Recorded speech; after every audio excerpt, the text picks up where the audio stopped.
Welcome back to Sports Prophecy TV, guys, and I'm your host, Jay Taylor. Tonight, I've been having a little technical difficulties, but I still wanted to make a quick live stream and just break down this article that a lot of people might have, or it's an Instagram post. However, a lot of people would have saw this Instagram post, and it would have drew a lot of attention in the reggae boy space till Fabrizio dropped this information, including myself, not a player that I knew a lot about. I had to do my research and then try to see how this is going to work. No, I know the reggae boys fans are going to be quite excited to see a young player like this and him having potential dual citizenship are able to play for Jamaica. But my question to the fans tonight is basically, can this player really make an impact for we starting to look at the teams starting to shape up where you see young players coming in. He's only 17 years old. Remember Omari Hutchinson, those players, they're 18, hitting 19, and those players are would struggle to make this Jamaican team at this moment. So I'm starting to question whether a player like this, Adrian Blake, can a young player like this really impact this Jamaican team right now? That's my questions to the fans tonight, because I have my doubts whether or not this player can come in and really make an impact right now, because he first has to make an impact for me at the club level. Though he made his debut, he only had like 3 starts this season. So I know there's a lot of excitement around the player, and I think England is going to also have something to say about this.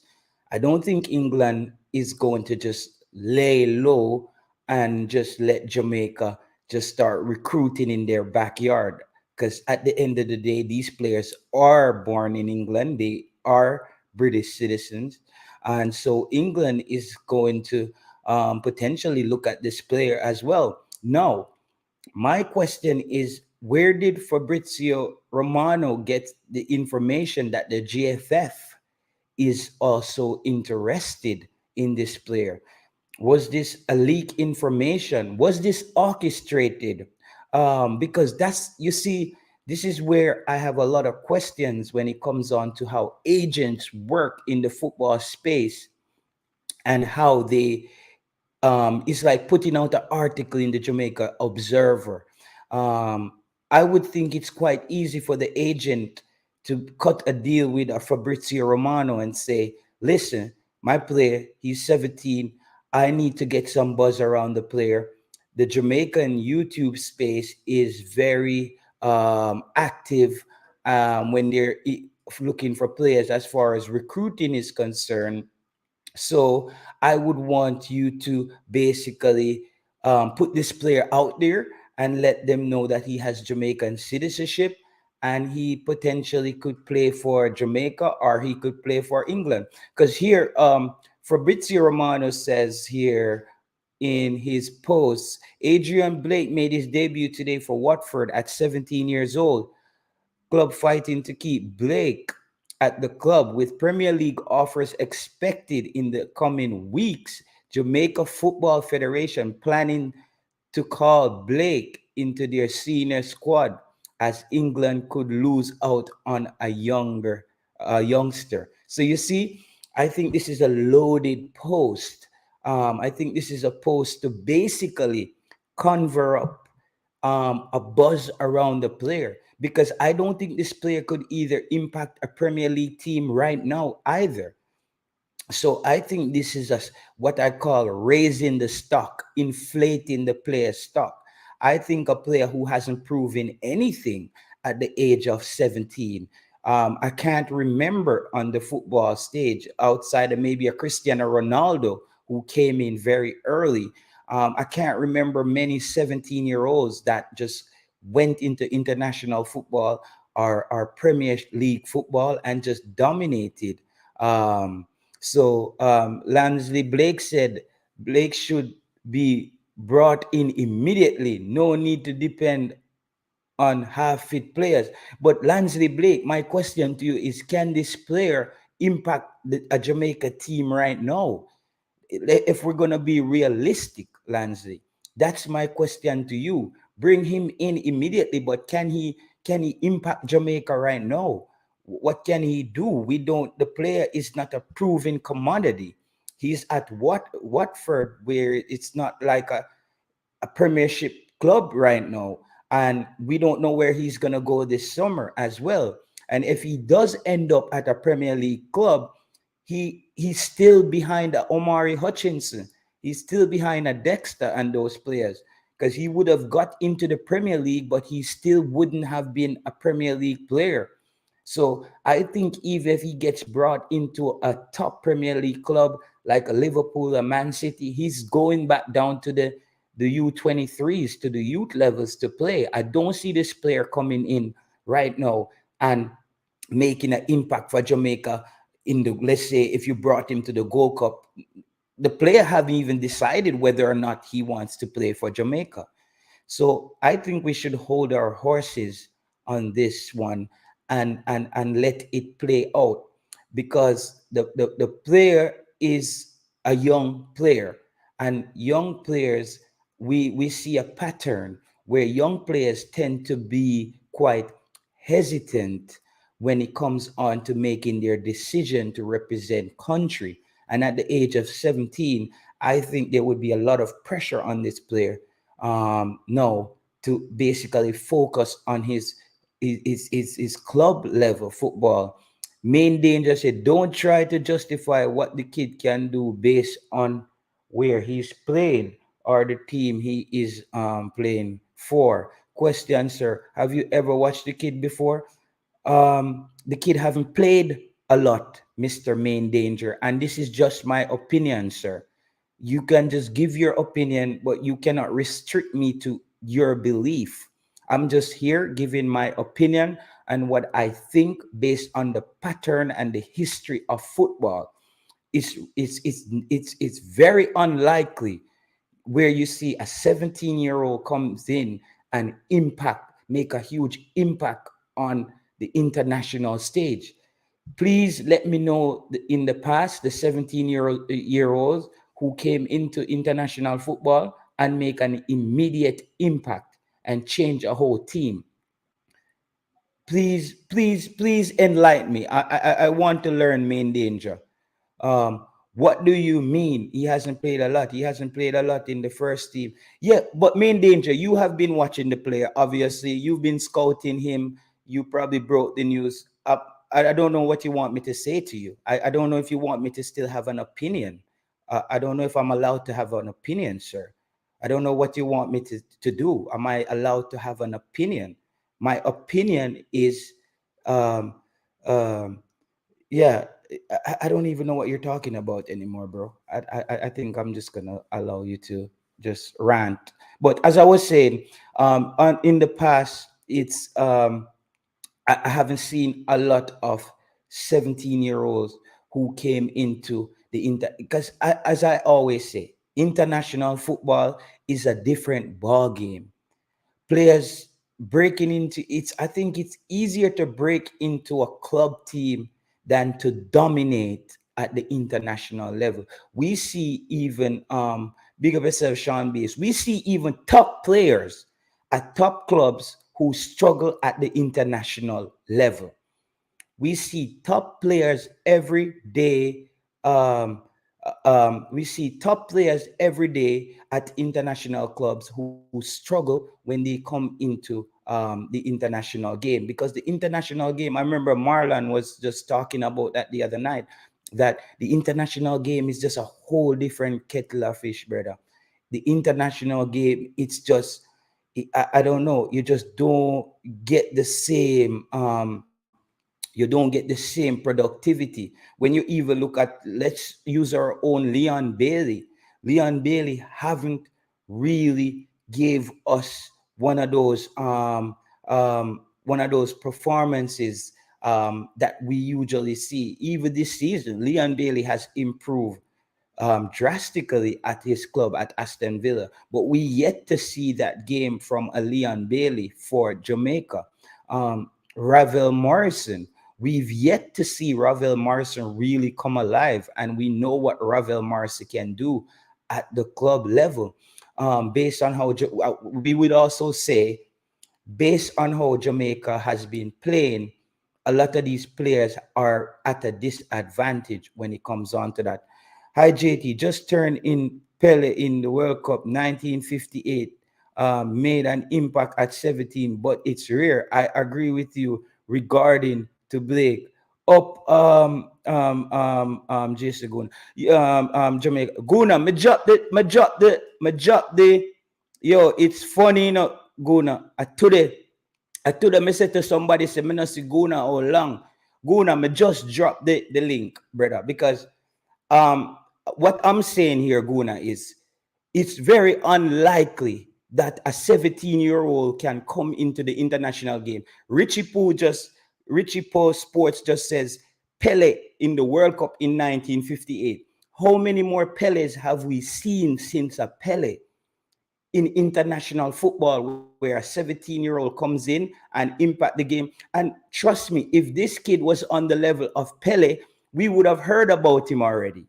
Trust me, if this kid was on the level of Pele, we would have heard about him already. Not only that, England wouldn't Jamaican Guna, yeah man, I mistake me make.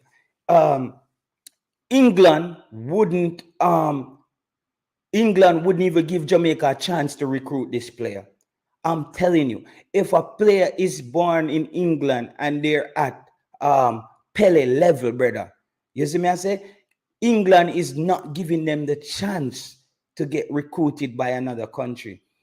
This player, I think he's on the watch and see list, the similar list to the Omari Hutchinson and all those players. England, I think, has a watch and see list, and they have a list of these are the players that we think are further along at this age, and we're gonna call them up now.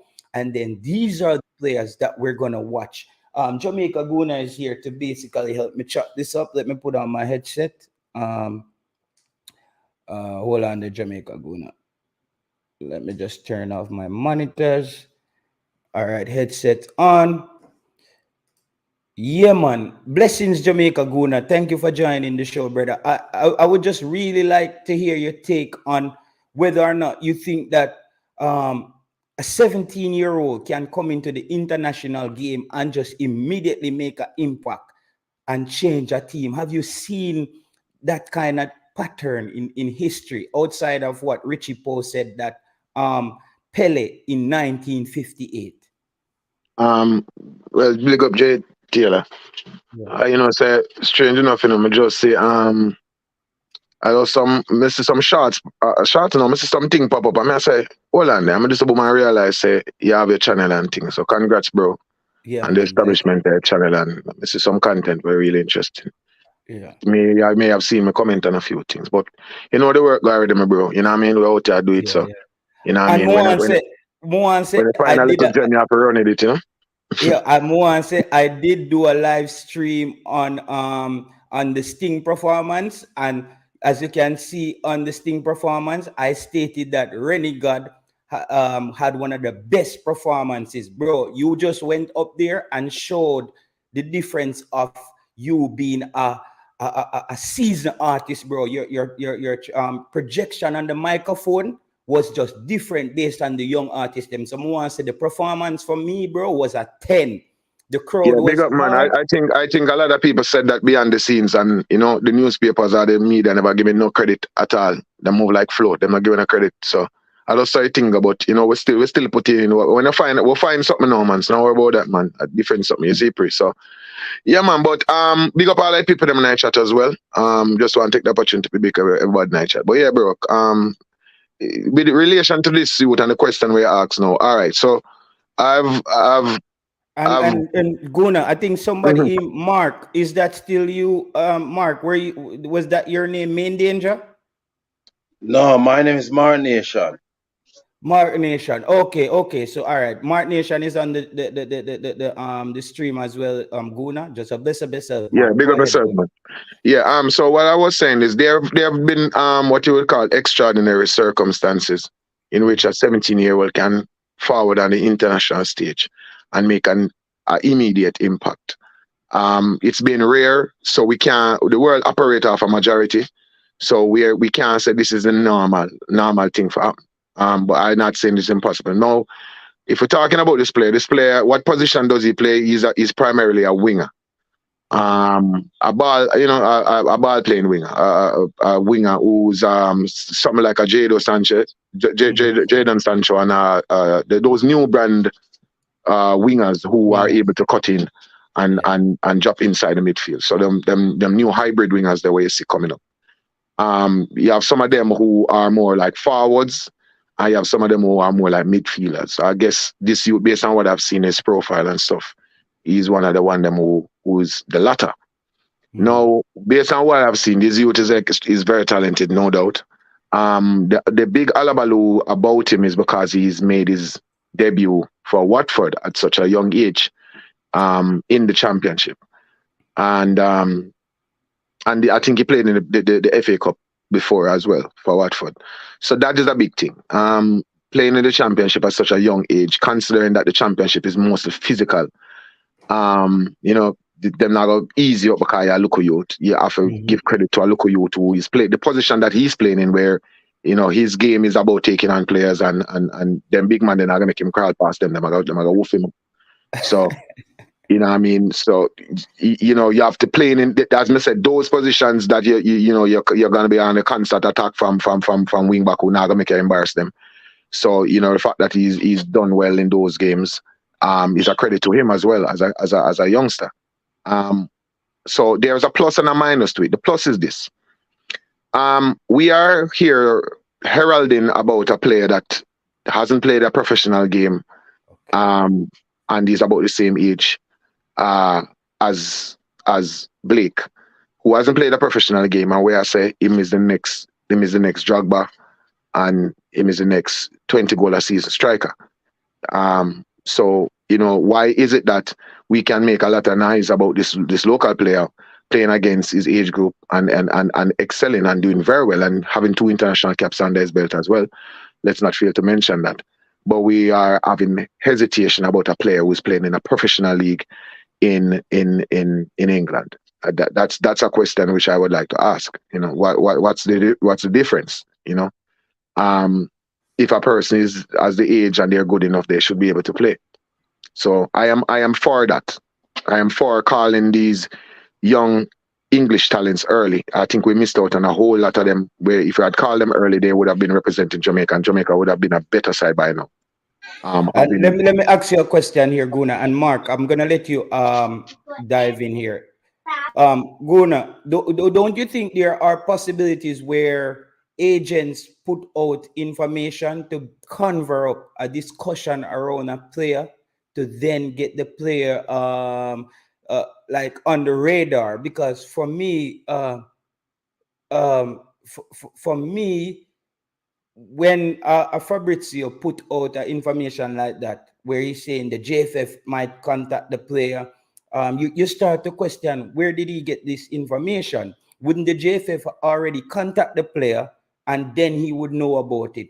I look at it as something like you put out in the like in the newspaper to make a discussion happen. And he also stated that the player here in his story, he said that the player will be he says Premier League offers expected in the coming weeks. Don't you think sometimes agents create a buzz around their players? Yes, they do. It's known. It's part of the game of football, and even if promotion of promoting anything at all that you want. If a situation happen and you want to put out a different perspective, you get a PR agent or a PR agency, and you hire them and you let them put out your perspective. So that is something that happens within basically every aspect. But in football, it's very common. Sometimes you want the player to go into negotiations. You want to say the player is He's been looked on by Arsenal and Chelsea and Man United are looking at this player, so they can bump up the contract, or they can raise the profile of the player, because international recognition is a huge. If you're playing for a team that is ranked 587 in the world, if you're an international player, it does add to your CV. Even Yes. if you have one cap for an international team, regardless of who that team is, once that team is recognized by FIFA, you are an international player, and your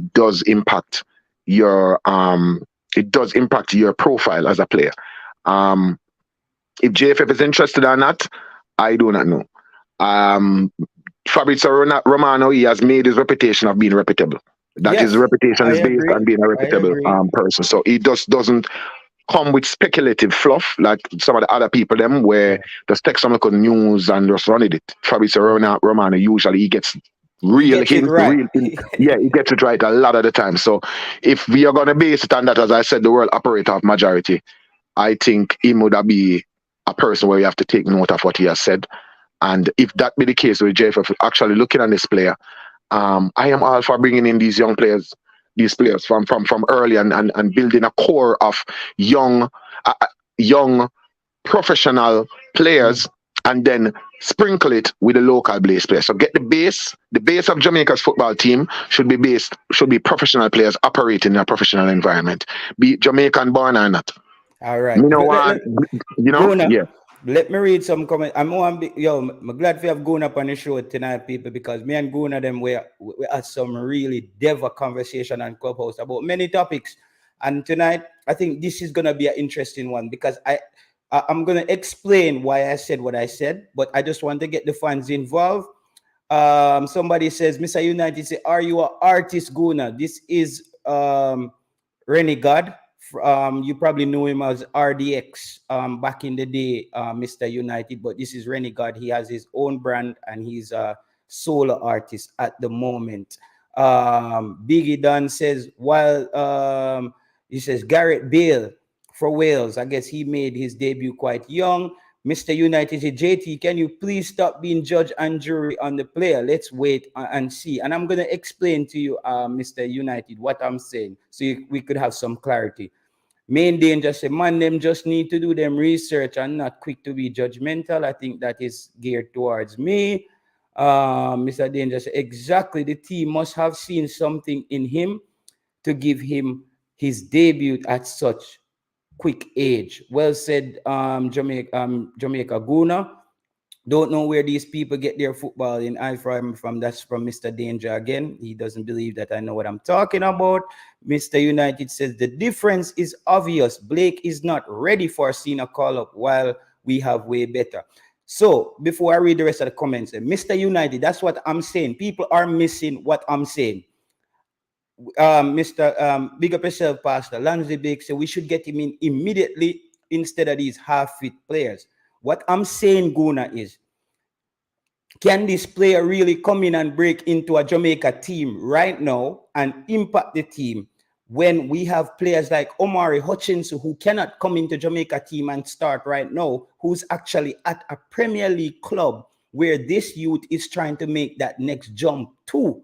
We would even say that Omari Hutchinson is more of a proven commodity when it comes on to being a player who's closer to being ready. I read three more comments and let the Jamaica Guna pick up on that. The difference is obvious. Oh, there. It says the danger say you're not wrong, you're not right. It can go both ways. Mr. Eagle Republic said, why are we announcing these players before we secure their services? We all know that England is just waiting to call them up for their U20 teams as soon as the JFF mentioned them. Jamaican Guna and JT, stop being Monday morning quarterback on Tuesday.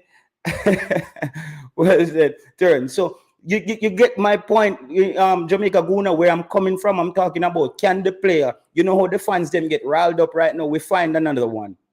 Can the players, this player, Jamaica Guna, come in now and make an impact when he still has so many steps and so many levels to get to where he needs to be a player, a rounded player? I don't think, based on what I've seen, and I may be wrong, he may be someone special. I don't see him as coming in and starting. but I see him coming in and being a part of the pool. Yes, agreed. We will need a broad squad of professionals. Notice my terminology. So I've heard some people that talk back and front. So they make one cake out of ice, right? And then now, and then on top of the cake now, then put the flour part. Then put the cake up there, so pan the top and put the ice on the bottom. At them a back and front cake, them make. They make an upside down cake, which is literally an upside down cake. Because how me see it, Bill, you get the better players, the better quality, the professionals them. So in short, you call in the best players them that we have available overseas. I realize that you have some players leaving Jamaica, going to play overseas, and then them disappear and they don't get called up again. Yet still have some JPL players playing at a lower level who still get called up. So that is something that I'm not going to be in agreement any at all with, because our best should be professional players, and then we call in the local players them to fill the gaps. And sprinkle. Yes, to fill the gaps. And what I mean local, I mean local born. I mean local playing players, JPL players. Then. Okay. Yeah. Okay. So we should have professional players playing their trade outside of Jamaica. Or if you have 23-man squad, most of our players them. We have Adrian Blake in goal. We have Kanaya Boyz Clark. We have two top goalkeepers there. So we have another player. I think the used to play for Harborview. He's probably in America playing as well. Yeah, get them players, the professional players, them in the professional environment. I'm not talking about no USL neither. The professional players in the professional environment playing, and then build the side around that. We have on the low, we're playing in the MLS. We have Lembasika, Lembakisa playing at Wolves, at training with professionals every day. So that's the way we want. We want the best players them available, and then we get the best professionals them. Then maybe we have a gap somewhere, then we can insert a JPL player there to fill a gap, or if we have injury issues or whatever. But our team must be based on these players who are professionals, operating in a professional environment, whose football are them life, and all them do is eat, drink, and breathe football. And then now we sprinkle it with whatever is, because I think the best combination of Jamaica team will be a team that combines local born and overseas born. But definitely. A team of Jamaican side, we should be mostly 99% professional players. So it means keep them born in Jamaica or born in Mars. From them are professional players and them qualify for play for Jamaica, them for inner side. And them they would call. So this local youth, me would have call him up. Just so that, because if you call up Whisper, we can call him up.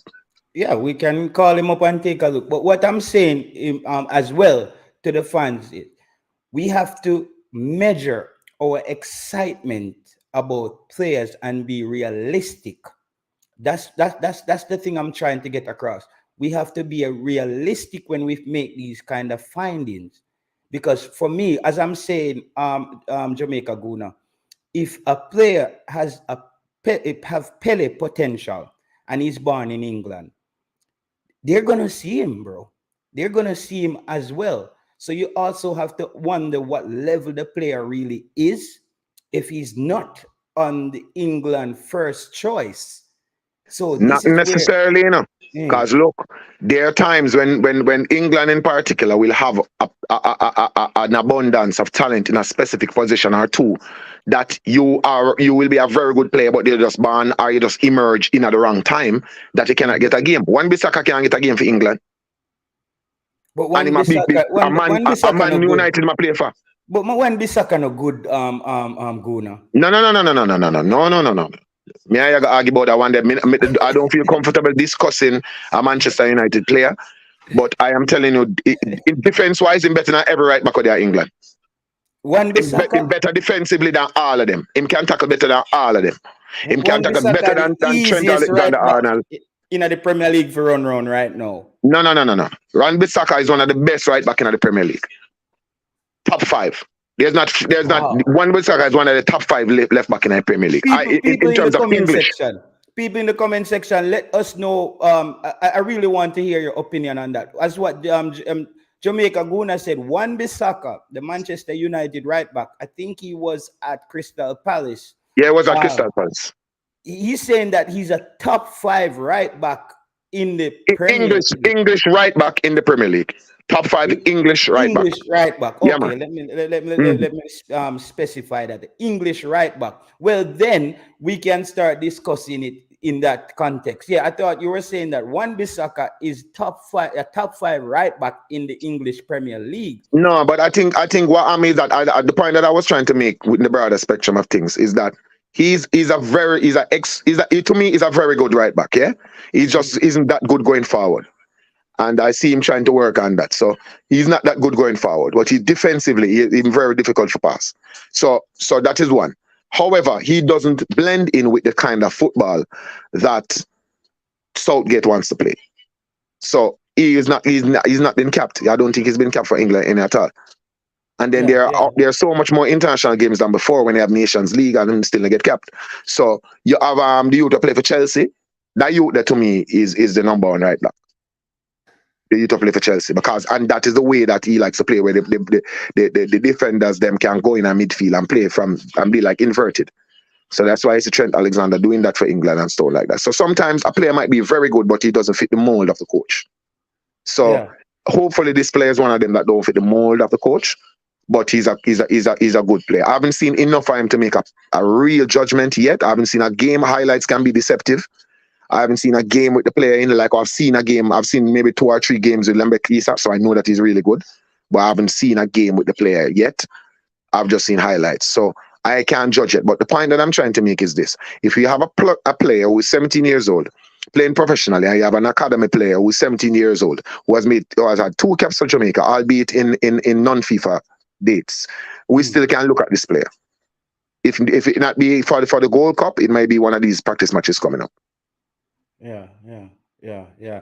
And I have no problem with getting these youngsters in. Especially, I love what John Wall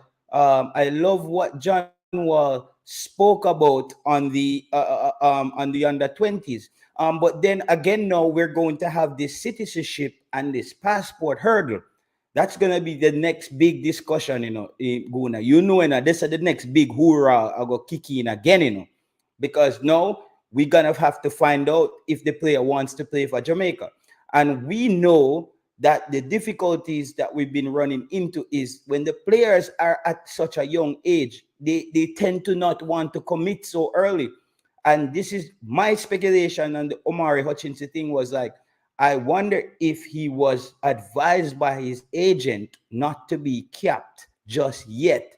Not saying he won't be capped for Jamaica, but Okay, so let me destroy that for you now, yeah, J Taylor. yeah. Look, he can be capped. He can play 3 games for Jamaica and still switch. Mm-hmm. So he could have played in the Mexico game. He still is below 21. So below 21, you're allowed to play 3 games for one country, and you're still able to switch allegiance after those 3 games. Once you're below 21, you're under 21. Okay, those are the rules. So when people are saying that he doesn't want to be capped, he can be capped for Jamaica at 19 years old and still go on to represent England. Similar to Declan Rice and the other one them that used to play for Ireland.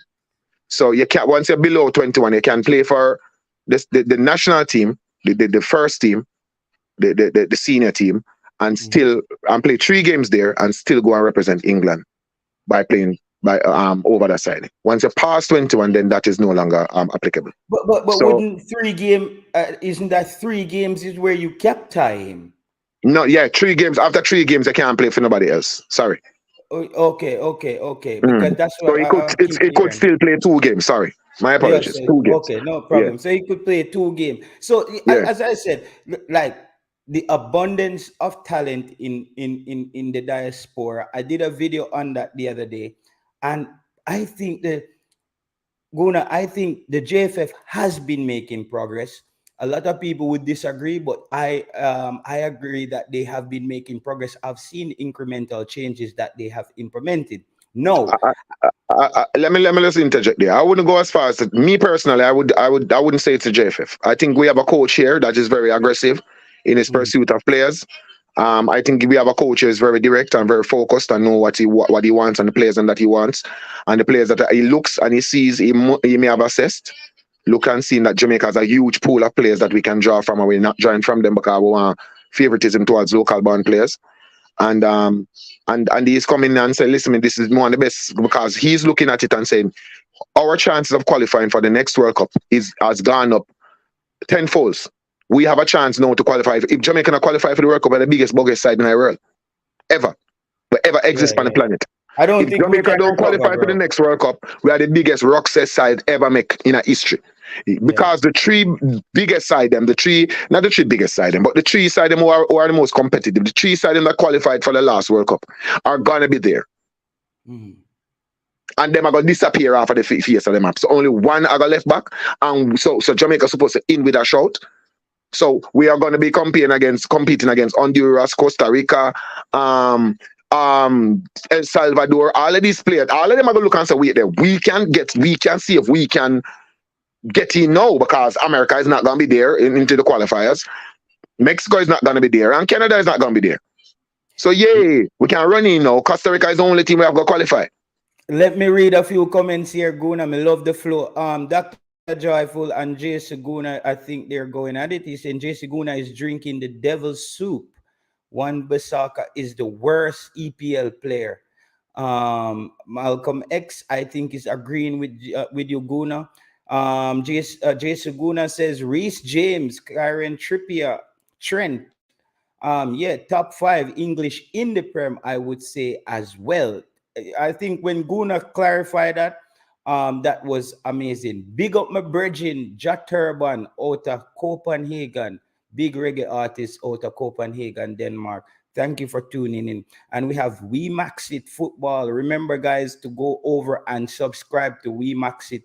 JD has been one of the only YouTubers who has come on to the sports prophecy channel and give me a strength after me putting a lot of work on YouTube. So big up JD, and thank you for coming back through and showing some love. Mad respect for that, Dr. Joyful. And now I think Jamaica Guna is an artist. As I said, guys, Jamaica Guna, do you have your YouTube page? If you could just drop the link in the private chat, so I could drop it in here so the fans can go and check out Jamaica and Guna, because people need to understand on YouTube, like it's not a problem. It's not a problem. Jamaica Guna is a good artist, as you know, big artist from RDX, has many hits, push Jamaican culture forward, and let's show some love to that. So just drop the link in the private chat from Guna, so we can drop it in the chat here for the fans. Jace Guna and Dr. Joyful, big up Chris Smith. Jace Guna says 3 games would cap tie him. Guna under 3 wouldn't. Jace Guna again. Chris Smith said Omari Hutchinson can play up to 3 games and still switch because he's not over 21. So I think somebody here is agreeing with Jamaican Guna here. So yeah, Guna, I just didn't want the fans to confuse what I'm trying to say. I'm talking about more at the international level.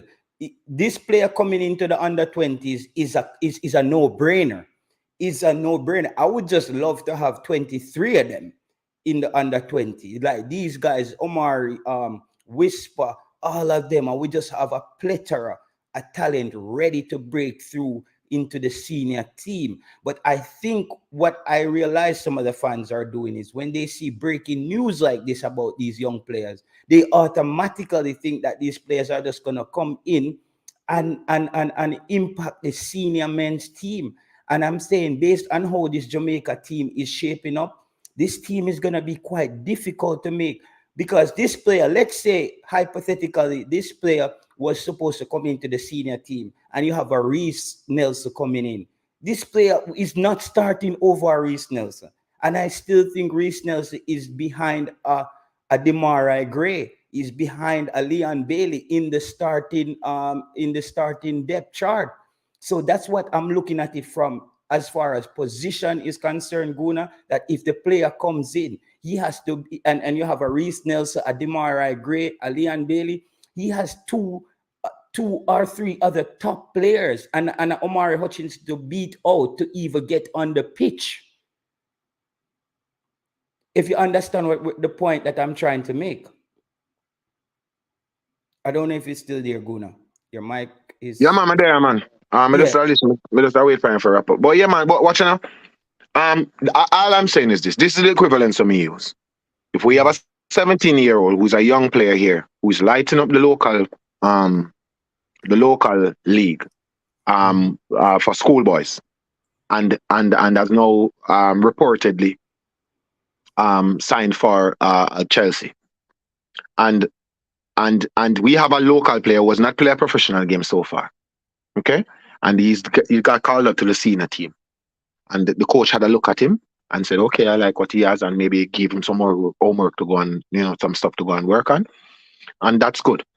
We can call up this player as well for the senior team, have a look at him, see what's going on with him, and that's good too. And get him familiar with the environment and the vibe of the Jamaica team, so that moving forward, because me no want we are calling a 35-year-old, 36-year-old English player where we realize that it's now over for England, and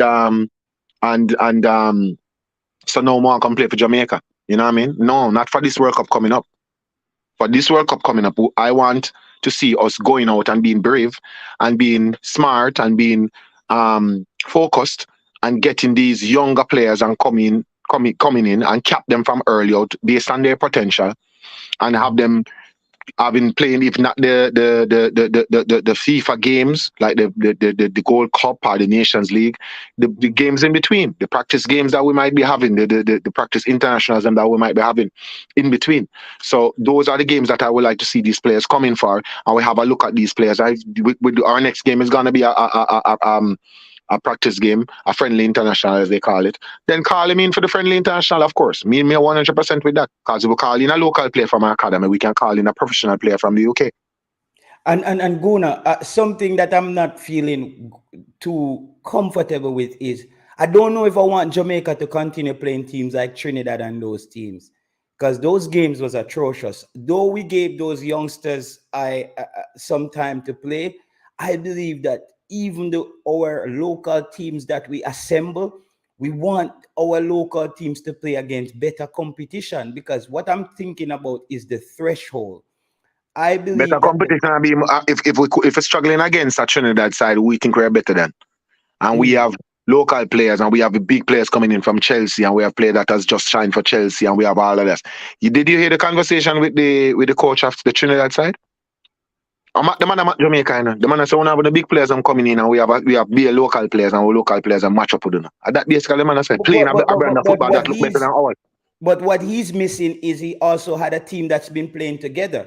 Jamaica put a makeshift team together with Nah, 20 man. Even odd when they have a players. makeshift team, man. I will say, man, makeshift team, I will pa ball with when people make me nice about, man. I want to, man. But they Man will haven't just played get signed for together as a Chelsea, man. Man will team. just get signed for Chelsea for score a trick against Trinidad. Because Trinidad are both side. The point that I'm No, trying to make is no, this. Guna, No, the no. point that I'm trying That's to me make is I this. If disagree with Trinidad you. is a box side and we're supposed to be aiming for better teams than Trinidad, how much we're going to get if we can't beat up Trinidad? That's why I'm saying, like, those games to me is not about result. And no, let's say Trinidad was the stepping stone where we assembled these guys and we know, okay, these are some of the local players and these are the players we want to look at. Guna, me and you know that you can have 11 of the best players on the field. Brazil, this happened to Brazil before. We can have 11 of the best players on the field, but if they never played together before, it can be a mess out there, bro. Mess, yeah, It mess. We know that. Chemistry, used to, all them something. It's part of football. But listen what I'm trying to say to you. yeah, Based on the arrogance of what you just said. Let's say we play, yeah. we get bigger side for play against. If we get bigger side for play against, then we're gonna get bigger beaten.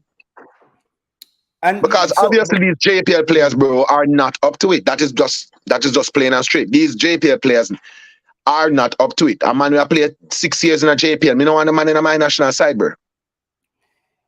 We I'm had to play talking six about years in a JPL. When you do 2 years in JPL and you look good and you go on good in a JPL and you mash up JPL, take away yourself, bro.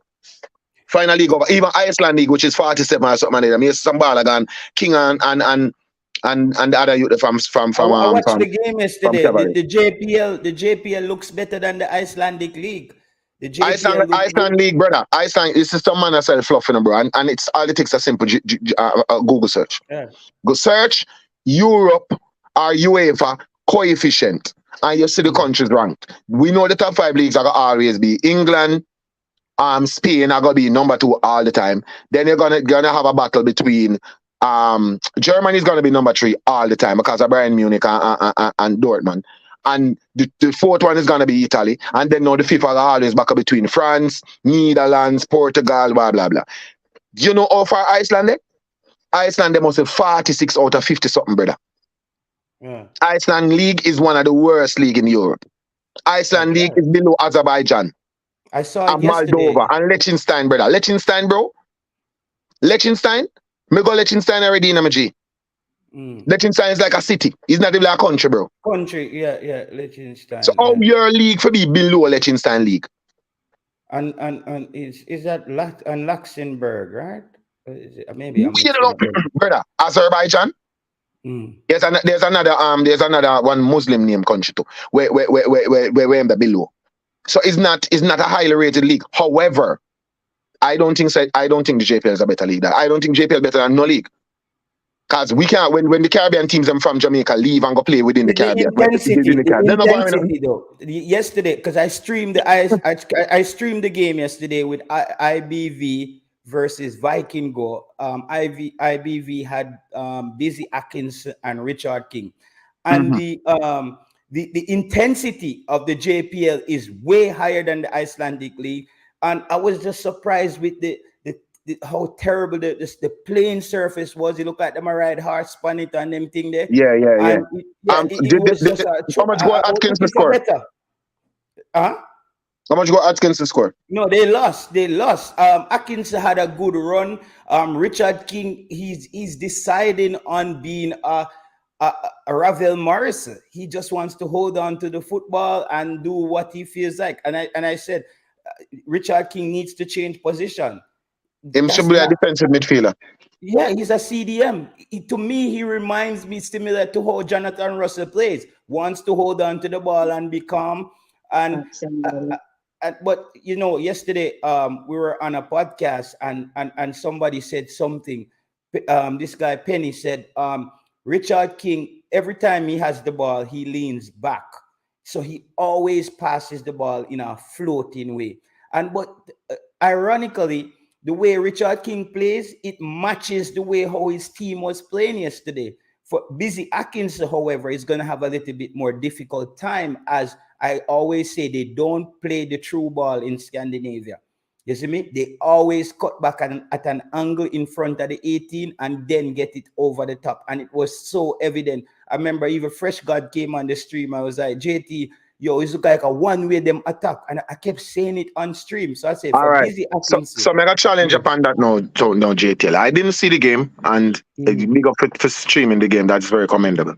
But yeah. listen to me, I said, I have watched JPL both live and on TV for the last 2 years.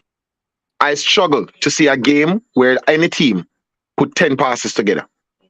I was doing a drinking game and I said every team I put 10 passes together, I'm gonna take a shot. And when the game done, me sober. Nobody can put no 10 passes together. No, I'm gonna ask you this because you're saying the intensity is more in the JPL. Yeah. Did you see any one of the teams make 10 passes, even 10 defensive passes? You ever see did any one of the teams do that In which one of the leagues? in the game that you watched? No, so you see, just like how you explain yourself going on with context earlier, may I explain myself now with context. Intensity, what I'm talking about is where the drive and even just the speed, what in the JPL, the JPL, them play like madman, You know when I talk like them play like some mad taxi driver, You see me, just woof, woof, woof. But what I'm trying to say, that's also intensity. You see me? Whether or not it's good or bad intensity, what I'm saying is the JPL had more intensity based on the Icelandic league that I saw yesterday. The game lacked intensity. That was Okay, one of bro, the things. bro. You know what I mean? As me say, me see some look at highlights from this morning, and yeah, it's true. It like the feel look away, bro. The feel look like can play a pole upon it or something with the donkey them. Yeah, the donkey them. Yeah.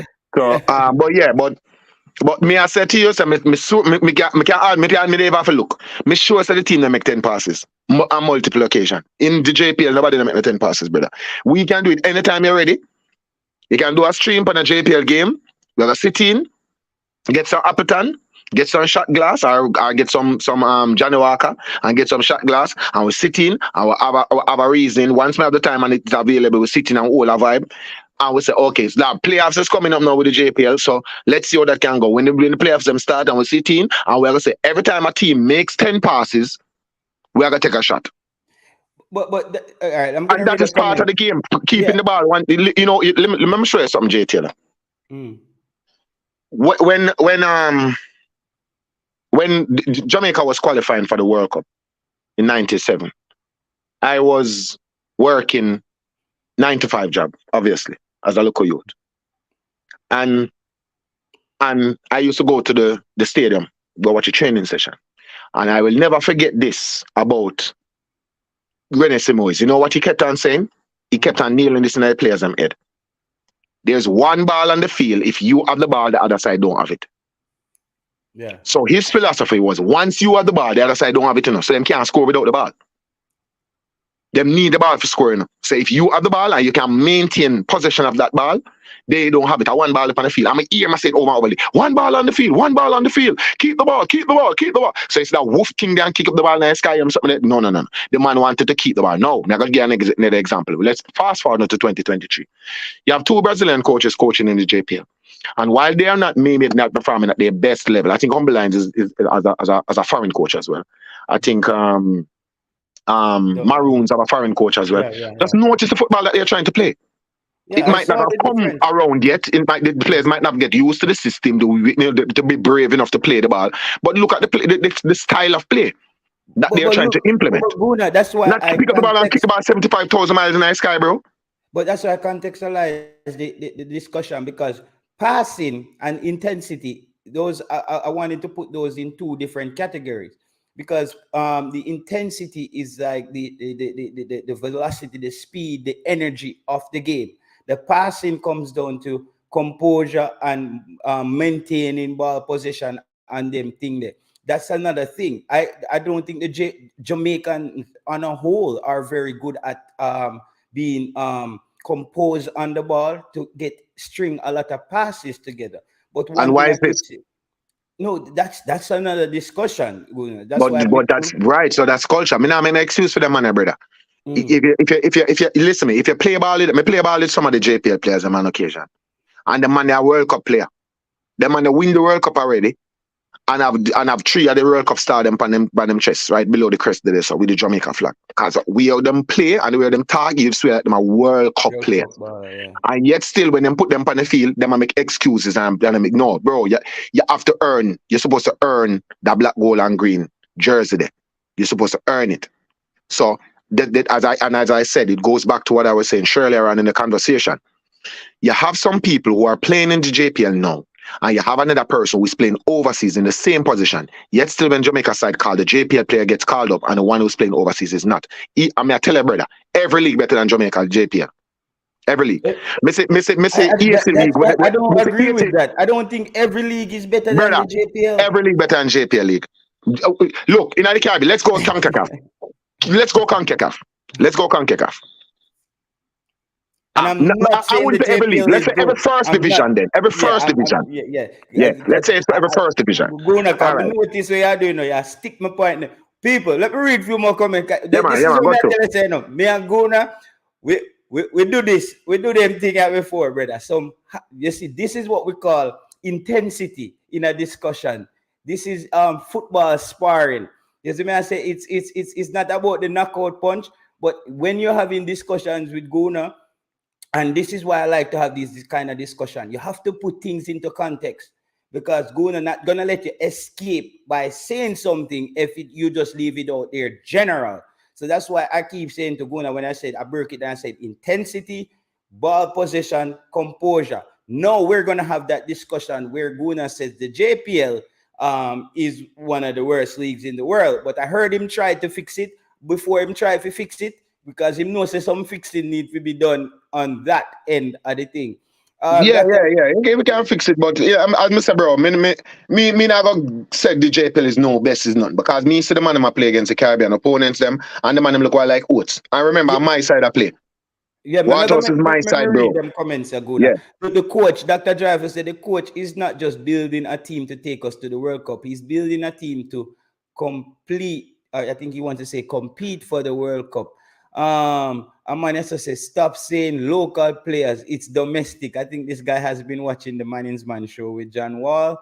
Ames say, JT, Canada play friendly games against poor teams, and it doesn't matter what really matters is building chemistry and developing a winning environment and building confidence. I strongly agree with that. But I'm gonna aim. I have to explain to that again. Now I realize something. I'm learning, guys. I have to put things into context because I think when I say things too, it can come off as a general thing and it's not really gospel. Jamaica Guna is right. The Trinidad League stopped from COVID, so the Trinidad players wasn't playing. Our players was, but Chris Smith, our players, the Trinidad players couldn't be playing. However, if even if our players are playing, but they're not playing on the same team, it's not the same. If you have players playing football and not playing on the same team, there is still no team chemistry in the actual team. Um, Mr. United, JT, every team want to win. Coaches are just being politically when they said result don't matter. Main danger said no, brother. Iceland league look faster than the JPL, bro. It's still Mr. United said it's still better than the JPL. Aim said JPL is only league in the world you can play games with a rum belly. Jesus Christ. Bien, bien, And so bien, bien, cha, cha. now let Bien. me fix that up too. I don't want to say the only league because we saw in the 80, it was 80 or it was Dumb Republic. There was this player where pick up the ball and make like part. The man can't even run. The man have a big run belly in front time, a man can't run. The man that killed on the Jamaica local side with ball. I think at 80 the side come from. Yeah, Or dumb yeah, rep. Well, I think a dumb rep the side come from. I look a man now, I look a Spanish looking man with him big butt belly because I remember so they didn't play football, they didn't have no league for almost a year hard. And the man just walk on the field, drink a buckle of rum, walk on the field and kill Jamaica ball and I play ball every week with ball. A joke thing that bro. That's what I talk. When we say Jamaica the worst, when we say JPL the worst league, and obviously I'm being hyperbolic because I haven't yeah, experienced yeah, or seen the yeah, worst league. But yeah. I'm just saying to you, when people talking up the JPL as if it's a good league, we want to compare it with the people them at CONCACAF leagues, CONCACAF teams that are playing in CONCACAF. We not about go CONCACAF. Let's go to the Caribbean and see You see where if those them two better than Icelandic 80, team if them yesterday, better than certain Guna? other side. Hmm? Cavaliers or Waterhouse would have give them two Icelandic team. They were Richard Kingdom a player for 6 yesterday. Waterhouse and Cavalier could have give both of those Iceland teams 6-0 yesterday. Just based off physicality, lack of intensity. That I want next thing. Because even with Waterhouse getting so far in that in CONCACAF Champions League, it's all physicality as well. If you saw how they got a Bro, lot what of was their on my goals, side? that's I'm what, tell you, say, when me see them a play, me I tell you, say, when I walk and I watch them man a drink, cause the man a look wild, bro. And yeah, on me I my tell side. you. And me on my side, but me don't like how them play football. I can tell you that straight. I'm playing. I'm being honest. But who Waterhouse was is the coach, my team. Guna? Who was the coach? Who was the coach? Gale. All right. And let me pull up. And Gale is a personal is a person but me know personally. Me and him come from the same place, like the same place. So me know him know me, we grew up together, everything. Me no bias that shows us I'm not really biased, bro. Me criticize anybody, brother. Me no like how them play football. I think even when he was coaching at George's, the football was better. I don't like how Waters play football. Waters look wild. They look I see we wild. have good players, technical players who can impact. We have a very good defender in Blake, Romain Blake, and we have a very very good goalkeeper. I think Waters goalkeeper probably is one of the best goalkeepers in the league. I think he's a really really good faster. Um, that's just saying we have good players. You know what I mean? I don't think we have like in the past we used to have some killer strikers like a Kevin Lamy or I don't think we have those killer strikers anymore. But I just don't like how Waters play football. I would rather watch a match with let's say Dumby Old now one of them side. I think them side that play better football than Waters. I mean, I like how Waters play football. Waters is extremely physical for real. Chris You Smith understand? says And they will get the JT. job done. So you have to give them credit for that. They will grind out results. Chris Smith says JT. Waterhouse and Cavalier got beat up from clubs teams from Haiti and Dominican Republic. The Dominican Republic and Haitian team would have gave those two Icelandic teams 10 yesterday. They would have picked up a lovely 10. Guys, if you watch the game, the goalkeeper lie down in the mud and the man them still can't score. I'm just saying, bro. I never watched the Icelandic league before yesterday, and I wanted to watch the game, and I tried to stream the game on. I figured out how I could even actually stream the game now on. And I'm gonna start streaming those games on Instagram, so the fans can see for themselves, brother. The goal open and the man them can't kick it in. It's just it looked like the man them drink up some vodka and just play football like for fun in an organized way. That's how I saw it yesterday. I was just a bit more disappointed because I just thought that with Iceland, with they are And with all of financially. that being said, Jay Taylor, I am Mhm. guaranteeing you that they were able to put 10 passes together. I 10. don't know That's one, about two, that. three, four, five, six, 7, 8, 9, 10. I 10 don't know passes. about that. I don't know. They kept going long though, Guna. That was surprising, Guna. What when I say Guna, if they come out and I see them yesterday and the Icelandic league look like something, me that say yes, bro, because I have no reason. How Remember, much me goal big Busy Atkinson score, Jay Taylor? How much one goal goal. Busy Atkinson There was score? What? one goal scored in the game, and it was by the other Why? team. So Busy Atkinson will go over there to score a trick the first game, man? No, but come on, Remember, say, Guna. man, mash up the JPL, you know? Guna, come on, no. No, you're being like sarcastic, bro. Of course, Come I'm on. being sarcastic. No, I no, come admit I'm on, being man. sarcastic. But I'm saying to you, if it's a better league, I'm supposed to go. But listen, me, this is what I'm trying to you. No man can tell me nothing. You know, you No, see, about you Guna. name Nicholson. It's a Shamar. Mm. Shamar just a boom. Leave high school. I go and go in high school as a striker. Skillful youth. Everybody know him. Mash up man in cup. Very. But him not play for the big school. So watching on the dog, just a boom and step in the JPL. It wasn't JPL at the time, but it was a local league. So let's call it the JPL, right? For a reasoning sake. So the dog just step in the JPL. I mash up the JPL, brother. When Shamar there JPL, I be a man I get chop out of them skin, brother. Pile, salad, everything. Goal, score, everything. Dangerous look at you. The man say, every year, where the local boy I come from? Mm. The new black pearl, the new this, the new that. Big baller, mash up the league. Get call for Jamaica. Them thing that me I talk about, brother. Pele Wilson was another person. He didn't, fulfill his potential, but he was another one, man, mash up the league. They put him in the big league and mash it up too. Pick up ball, salad boy, flick ball, salad man, pan line, shift man, again, slide down off a field and buy ice cement down the road. Them kind of something that me I talk about. Now, what we're having now is excuses being made for these local players. Not saying that, listen me, them man are just not good like them supposed to be good, and football has moved ahead, and none of them man are just stuck in a one little era. And we're not producing locally the quality players that we used to. Something is going on. I don't know if it's coaching. I don't know. Man, I tell me say I feel. Man, I tell me say I coaching. Man, I tell me say the grass too green. Man, I tell me say the ball in a foreign rounder than the ball at Jamaica. Me don't know when I tell me I want square ball played at Jamaica. But me don't know what is going on. But something has happened within our football that we cannot. The players of today. Remember, we had players that leave Jamaica and walk straight into the Premier League. But Guna, let's just reel this back in. And guys, I just want to say something about the channel, guys. I'm looking at the statistics where it's 30% of viewers of the channel are subscribed. So if there's there's 10 people watching the channel, at 3 subscribe. If there's 100 people watching the channel, is only 30 people subscribe. So hit the subscribe button. If only though, if you enjoy the content. So because that's another thing. We want people to actually meet me halfway with this. If you feel there's things I need to improve on before you subscribe, please drop that in the comment section, because people have been giving me feedback that I've been implementing because it's different from being on a show where someone else is hosting and I'm just giving my opinion than actually running a show. But I will get there because I'm all about improvement. No, I'm going to reel back something that Guna said, but I'm going to read a few comments. Special Edition said that quality was very poor.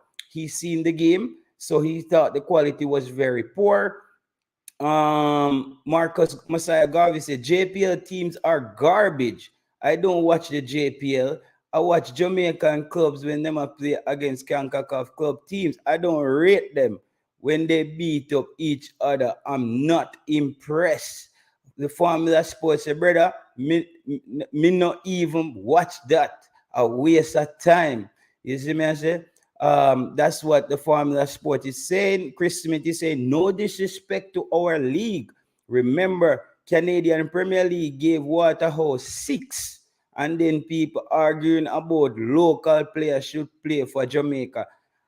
He also says here, Chris Smith also says, I hear people saying King better than Bernard from Manchester United, and Bernard is better than King or Low or whatever. Formula says, um, Guna, I think the level overseas has improved and left us, especially with the new technological and advancements in development. No, Haiti has also surpassed us in the CONCACAF index.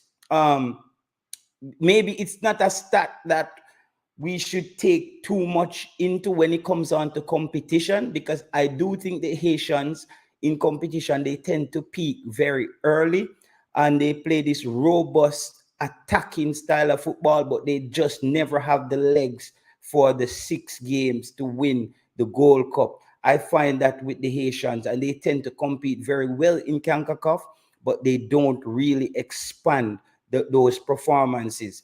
No, Jamaica, on the other hand, tend to not do very well in CONCACAF overall, but tend to go deep in the Gold Cup competitions. No, when you look at a Haiti and you look at a Jamaica, the Haitian club seems to do better in the CONCACAF Champions League as well, comparing to the Jamaican clubs. But when you look at a league, why I said the Icelandic league, I was disappointed is even the regular field that people play pickup football in Denmark on a Sunday is just top quality comparing to what I saw the Premier League of Iceland played a game on yesterday. I was just disappointed in the quality of that. I just expected the Scandinavia, the standard to be much better, Guna. That's where I'm coming from. My expectation, and maybe that's my fault for just saying, okay, Iceland was under the kingdom of Denmark. They were considered to be they're in the Nordics. I just thought it was gonna be flush, pristine outfield, and I just was disappointed. I just saw this muddy thing, and I saw some kids just over the side of the road up there. Some people are walk them dog, and it just looked like, yeah, it's just Iceland. We're not really worried about much up here. Some guys that play football and may walk go me yard. It was just that kind of vibe, and I was just a bit shocked in that sense. That's where my disappointment came in. No, as far as development is concerned, where Formula Sport is said, I think that the other lower tier teams in CONCACAF are catching up to Jamaica. Like a Haiti. Well, you see, Haiti is very tricky, guys. Haiti is this team that huff and puff, but they never get it done. That's my problem with Haiti. Haiti should be where Canada is in football. I know there are a lot of political problems in Haiti and civil war, and they trying to get out government, prime minister get shot, and all these things. But they always seem to keep it together, or kept it together when it came on to football. But they never seem to take that next step. No matter how Haiti show you how good they can be, they never become the team that they should be. If you look how they came into the last Gold Cup, they look so good in the prelims, but they just come up against big team. They just falter by the wayside, and that was what I was thinking, that maybe because they surpassed Jamaica in the CONCACAF index, it doesn't really mean a lot to me when it comes on to Haiti. However, I think they do have one up on Jamaica when it comes on to the club level in football. Our football, as what Guna said, something is happening in Jamaica that none of us can put a finger on the pulse of why the develop. is actually we say regressing or digressing. One of them word there. We are go backwards, bro, with the development in the local game for a team that went to the World Cup and got a large sum of money from FIFA.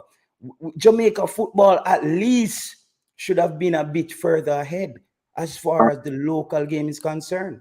Jay Taylor, let me show you a pipe. You had players, you had like 20 years ago, you had players jumping from the local league direct into it, be the championship or be the Premier League or so on and so forth. There came the FIFA rankings thing, which stopped a lot of that. And you have to be 50 and way cool. There are other leagues that our players can go with less problems. There's the Belgian league, there's the Netherlands league as well, Eredivisie. There's Denmark, as I mentioned. There's so many leagues across Europe that players can go and play their trade in if they are that good. Spend some time there, play 3, 4, 5 years there, then move on. If the players had continued on that trajectory, we would have had maybe 10 players now playing in the Premier League. We only have one Jamaican-born player playing in a top 5 league in the world. One.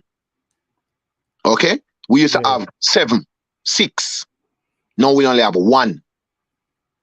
Seeing? Cool.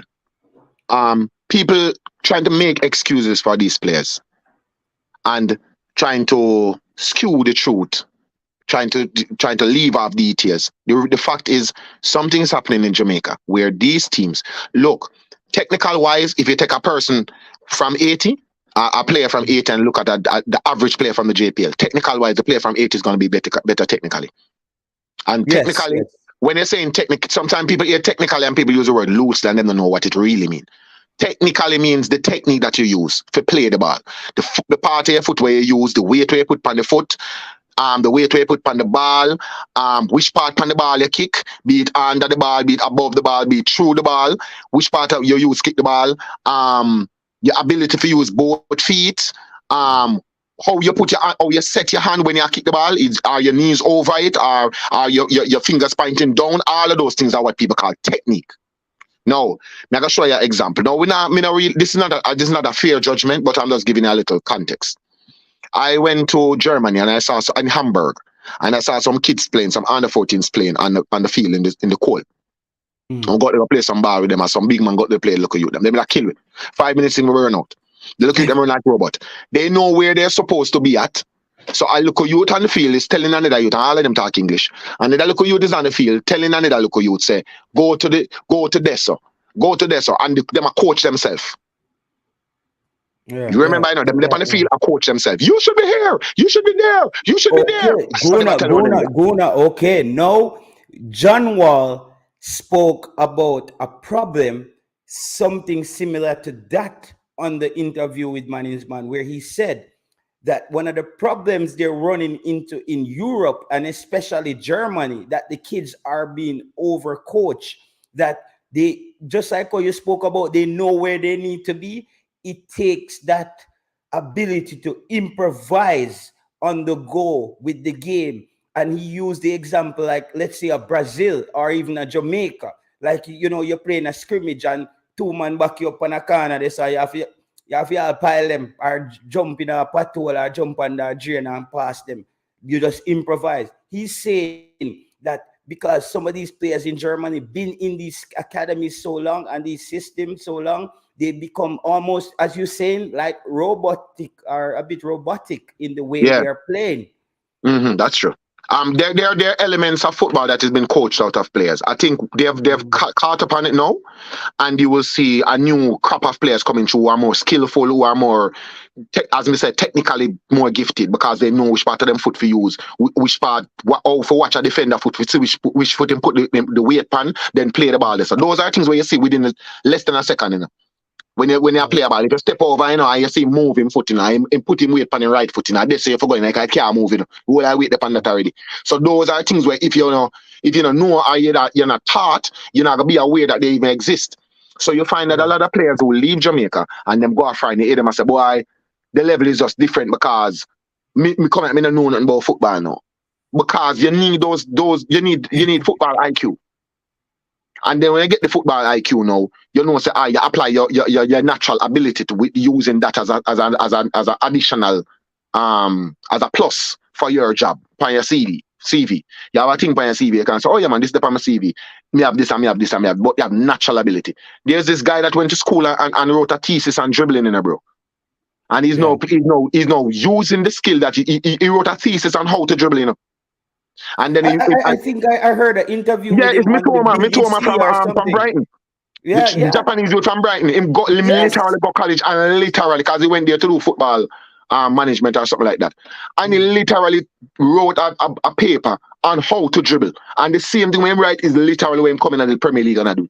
He's actually playing in the Premier League, right? Right now. And I do the same exact thing. I'm one of the best dribbler in the Premier League right now. Yeah. He broke down all the different facets of dribbling and how to dribbling, get it was crazy. How to get past a player, and actually I do it now. So the fact is that I'm trying to let you know that there are people who just have high football IQ, but yes, you applying a natural ability for that. Let's say, for instance, me have a high football IQ, but me not quick.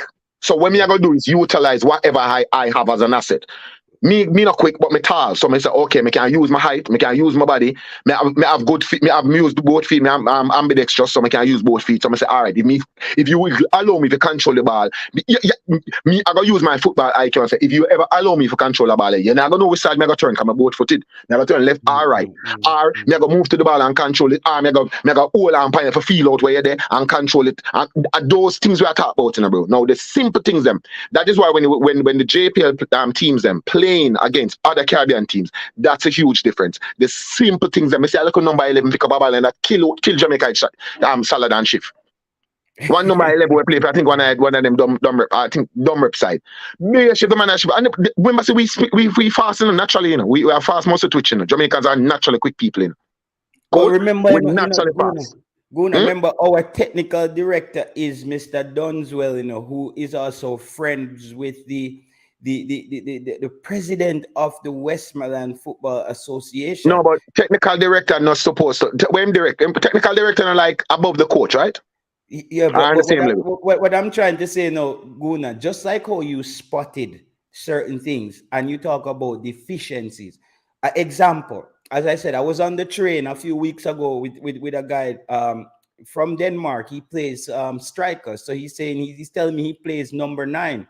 And he says his reason for playing number 9 is because there is a shortage in Europe of out-and-out number 9. So now Denmark is going back to the grassroots level to place emphasis on how to teach people to actually play the number 9 position, because they think that there's just not enough players coming out in football who is just out-and-out number 9.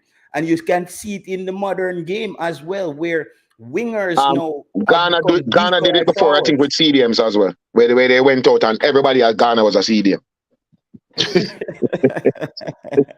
But look, let me show you our vibes. Let me tell you why some people, nobody time in the game said some hyperbolic things in the JTL is because you know some of us are gag, but in a real life though, you have some people who are gassing up the local players them too much. Yeah, you have some underlying thing where you say still, you know, just make it, me say something hyperbolic, but me as I said, but generally when they get to the meat of the matter, you have some people who are hyping up Jamaica's local players too much. Them too much, my brother. Yeah. And that is really annoying, because on the outside, a person looking outside, looking in on Jamaica, they must say, oh no, deluded. It's like you say, oh, Brazilians faster than Jamaicans in a track and field. And everybody look at you like, bro, where you talk about? Faster with Jamaican. And you would there say, no man, Brazilians, remember say, Brazil this and Brazil that. Brazilian faster than Jamaica. No, we're not. Jamaica faster in athletics. So same thing. No, hold on. The point I'm trying to make is this. Same thing like when a man can say Brazil is better at football than Jamaica. We're not in the same conversation. A man same way we can say we are better at track and field than Brazil, and we're not in the same conversation. Same thing, you know. It just goes one way. So we're not that great at football, bro. When has Jamaica ever had a golden age? Where you can say there's a golden age of Jamaicans coming through where an immense amount of talent coming through at one time. Where has that ever been? I cannot recall. We have never had a golden age of that. Mexico had a golden age, bro. Yeah, yeah, We yeah. had a plethora of talent coming through, like 6, 7, 8 big baller. When have we ever had that? We have one and two breaking through. We have Even had immense Haiti. individuals, but we haven't had any team. We're not that great at football, bro. So we need to know what we're there, and we need to cut the garbage, go out there, farm the cake from the best professionals available to us, and who can come in from a younger age, and we cap them from 19, cap them from early, get them in a system, have them playing together for a nice 3 years or so before a World Cup come around, and we're good. We have a huge Jamaican men are known, stereotypically for going abroad and spreading our seed. So there's a lot of Jamaicans all across the world ready to come and play for Jamaica. But because of the mere fact that they know that there's this bias against certain players, that is it. And the people them who attack them don't even realize to them. I say some of the things them sometime to my bro. Because look, when you're saying that you want to build a team of Jamaican players who are born in Jamaica and then have a Oh sprinkling of God, overseas players, you build the cake upside down. I bro, be when you icing hear, that I want look. I be icing. I want ice cake and then one sheet at the flower part. brother, when me hear the man them talk about them thing they on TV. Remember when this brother was on Sports Max and he was talking about Whisper getting called up, and he was just saying, yeah, we can't keep going overseas. We get the Englishman them to come all the time. And I'm saying, like, this is an actual professional or whatever he is, and he's on Sports Max, and he just didn't heard what he just said. Like, me I say, bro, like, this is how you are representing Jamaica. You see me, I say, so that's the Brother, that is problem, what I'm saying. They don't understand what they're saying. All right, bro. All right, I've been to the UK. Yeah, I was at a show, and some footballer forward. All the thing go already. Once a Jamaican land in a place and him the ears a Jamaican run one part, all of the man them a go forward down come all the vibes. Cool. So some of these quote unquote Englishman forward. I mean I go call the name, but yeah, couple of them forward, couple of the big ball of them from the forward around there. Cool. The man they forward them have all bodyguard them something. The man they heavy. So couple of the big ball of them we play Premier League football forward on where them called Englishman. Cool. Man, them forward on them. They are reason with the man them talk to the man them and me hear what's going on. I hear it from freedom perspective. I hear it from the man them with the power with perspective or some local band Jamaicans who Jamaican ball over there too. See? Mm. Cool. Now the point that I'm trying to make is this. The local man them not for the local man them, not all. Not for the local man them learn from the professionals them learn from the man them who do it overseas, them learn professionalism in terms of your timing when you're supposed to reach a training, or how much after hours you put, how much hours you're putting in the gym, how much hours you're putting weights versus the jogging part, all them something there. So them learn from them. Now what the overseas born Jamaicans learn from the locals is how to really resonate and connect with your culture in the realest way. Not everybody who has a Jamaican father or a Jamaican mother resonate and connect with the culture. Some do, some do not. You understand what I Yeah, say? yeah, So that's it's a just fact. how it is. Like, you can't take one paintbrush and paint every man. Yo, just because your father is Jamaican, if you come play with Jamaica. No, it don't work like that. Your father can be just a donor, and your father deliver some seed and disappear for 5 years on earth, and you not have no resonance with him. You just drop off some seed. And people, we have 135 individuals on the live stream, and we only have like 70 likes on the video. Let's just get it to 100. If we get it to 100, you don't, as you notice in my streams, I don't keep harping on the whole like up the video, because I think it kills the flow of the show. So just like the video now, and let's just get it out of the way. Let's just get it up to 100 likes. It's 135 of us here.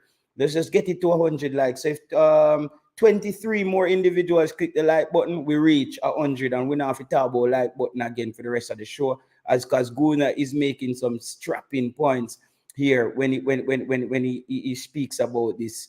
And it's deep rooted, Guna. It's deep rooted in. You spoke about Brazil. Though Jamaicans might have some of the fastest athletes in the world, the funny thing is, I think the Brazilians are faster on the football field, because I think football pace and speed is different from outright speed. Because Yeah, man, when a you total out, different something. A yeah, total because different something. yeah, you know, just go there running in one. That's something that I see Javier Brown does. I was watching the Argentina game the other night again, because people keep saying that was Javier Brown's best game. And a lot of the time, I just see Javier Brown run if you get back to him for there. So I don't know, bro. I think a lot of us are, as you would have said, we are building the cape backwards and we are watching TV from running back or something, because we're not Yeah, seeing the brother. same thing, brother. Brother, Not listen to me. safety. It's just exposure, my G. You say one time there was this big cop out, yeah, where they were saying like, oh yo, them not seeing the Jamaicans them because a certain man them a say and them a fight way and them a ray. That is the excuse them use as a cop out for the talent not being exposed. Mm. But there came somebody who just come up with something named YouTube and one thing when named smartphone. And now you have people can basically take a smartphone and document everything where a footballer do. You know how me learn about Blair Turgot? Mm. Blair Turgot has a channel on YouTube Okay. where we used to put up training videos. That is how me know about Blair Turgot, bro. Me never know about Blair Turgot when he start play for Jamaica. Me know about Blair Turgot when me see him training videos them. Cool? Oh wow. All right. So when you hear people talking things, bro, they're making excuses because them trying to blindside people, not realizing because a lot of these men that are making this talk, them are 97-year-old. Them don't know nothing what going with modern day technology. Them don't realize that there's a thing called YouTube where people can actually, when they say something out their mouth, we can actually go look and see if a circle for true.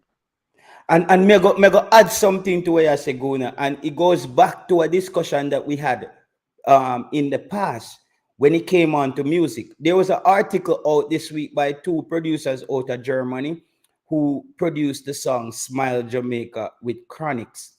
And they just came back and said something that I said last year, I think, on Clubhouse. They said that no, that the fact that reggae music and dancehall is dying in Europe. You see, Jamaican people, we live on this pedestal, we put ourselves on this pedestal based on the hard work of a lot of our legends, but we don't carry it on. I think what even music, what the youngsters have done is, you ever been at a sports day and you see them have a relay with some little picnic up, do the relay at the sports day, and them give one little boy the button and him take you and start run back in the next direction. And they must say, Johnny, everybody else say, Johnny, you run the wrong direction. What the people them didn't realize is that when the older artists them build a fan base in Europe underground, and them new artists, yeah, them understand that the fans them on the internet is different from the actual fans them will show up at concerts. And outside of the big artists them in Jamaica, none of them little artists and have no fan base on the ground in Europe. And it's similar thing that happens in football. We go to football games in Jamaica and we hear people all call some look at you Messi and Pele, and the man them don't even have the fundamentals of football yet. The man them can't control a proper ball or be composed. Them can shift a few man, but they don't have the fundamentals what you talked about earlier, Guna. It's because we get higher for our own supply. We're high off these Jamaican drugs with them tell we say we lick about with Talawa, but nobody told us that, listen, being Talawa without actually knowing what you're doing, you're just a Talawa wild beast. You're just a Talawa wild madman. Because you can be little and Talawa, but you're wild. You still don't have the fundamentals that it takes to get something done in a precise manner. And that's what's happening to the football. We don't have a precise way of how we play. There is not a precise way of how football is being implemented. There is the WOOF technique. The wolf. That they have been The wolf. They say when I play the wolf. Yo, you just there you the go. There you have it, guys. the Whitmore original offensive fundamentals. Yeah, The there woof. you have it. Yeah, man, pick up the ball from defense and woof it forward, man. Mr. One day I was watching the Trinidad match and I could hear the coach, stop kick with basically the coach. I said, oh, stop kick with the ball. So Guna, come back out to of my life. Guna, where Bro, come back to? He come back to the out sports of my day. life yet, Jay Taylor? Yeah, but Guna, he come back to the sports day analogy when I say with the little youth. He take the button and he might run, go back at the starting line. Yeah, Jaja. At the same thing, man. At that name out of my life, my brother. Me say me I watch the Trinidad go on the match down at Gatchins Hall. Brother, me they laugh. Me there I say no dog. I was really go. Me hear the coach man like basically man say, oh, you know some kick with the BBC ball, brother. Like the man just well want kick with the ball. The man just want pick the ball from defense and woof it forward. Instead of put the ball from defense, knock it on a little bit, get comfortable with it.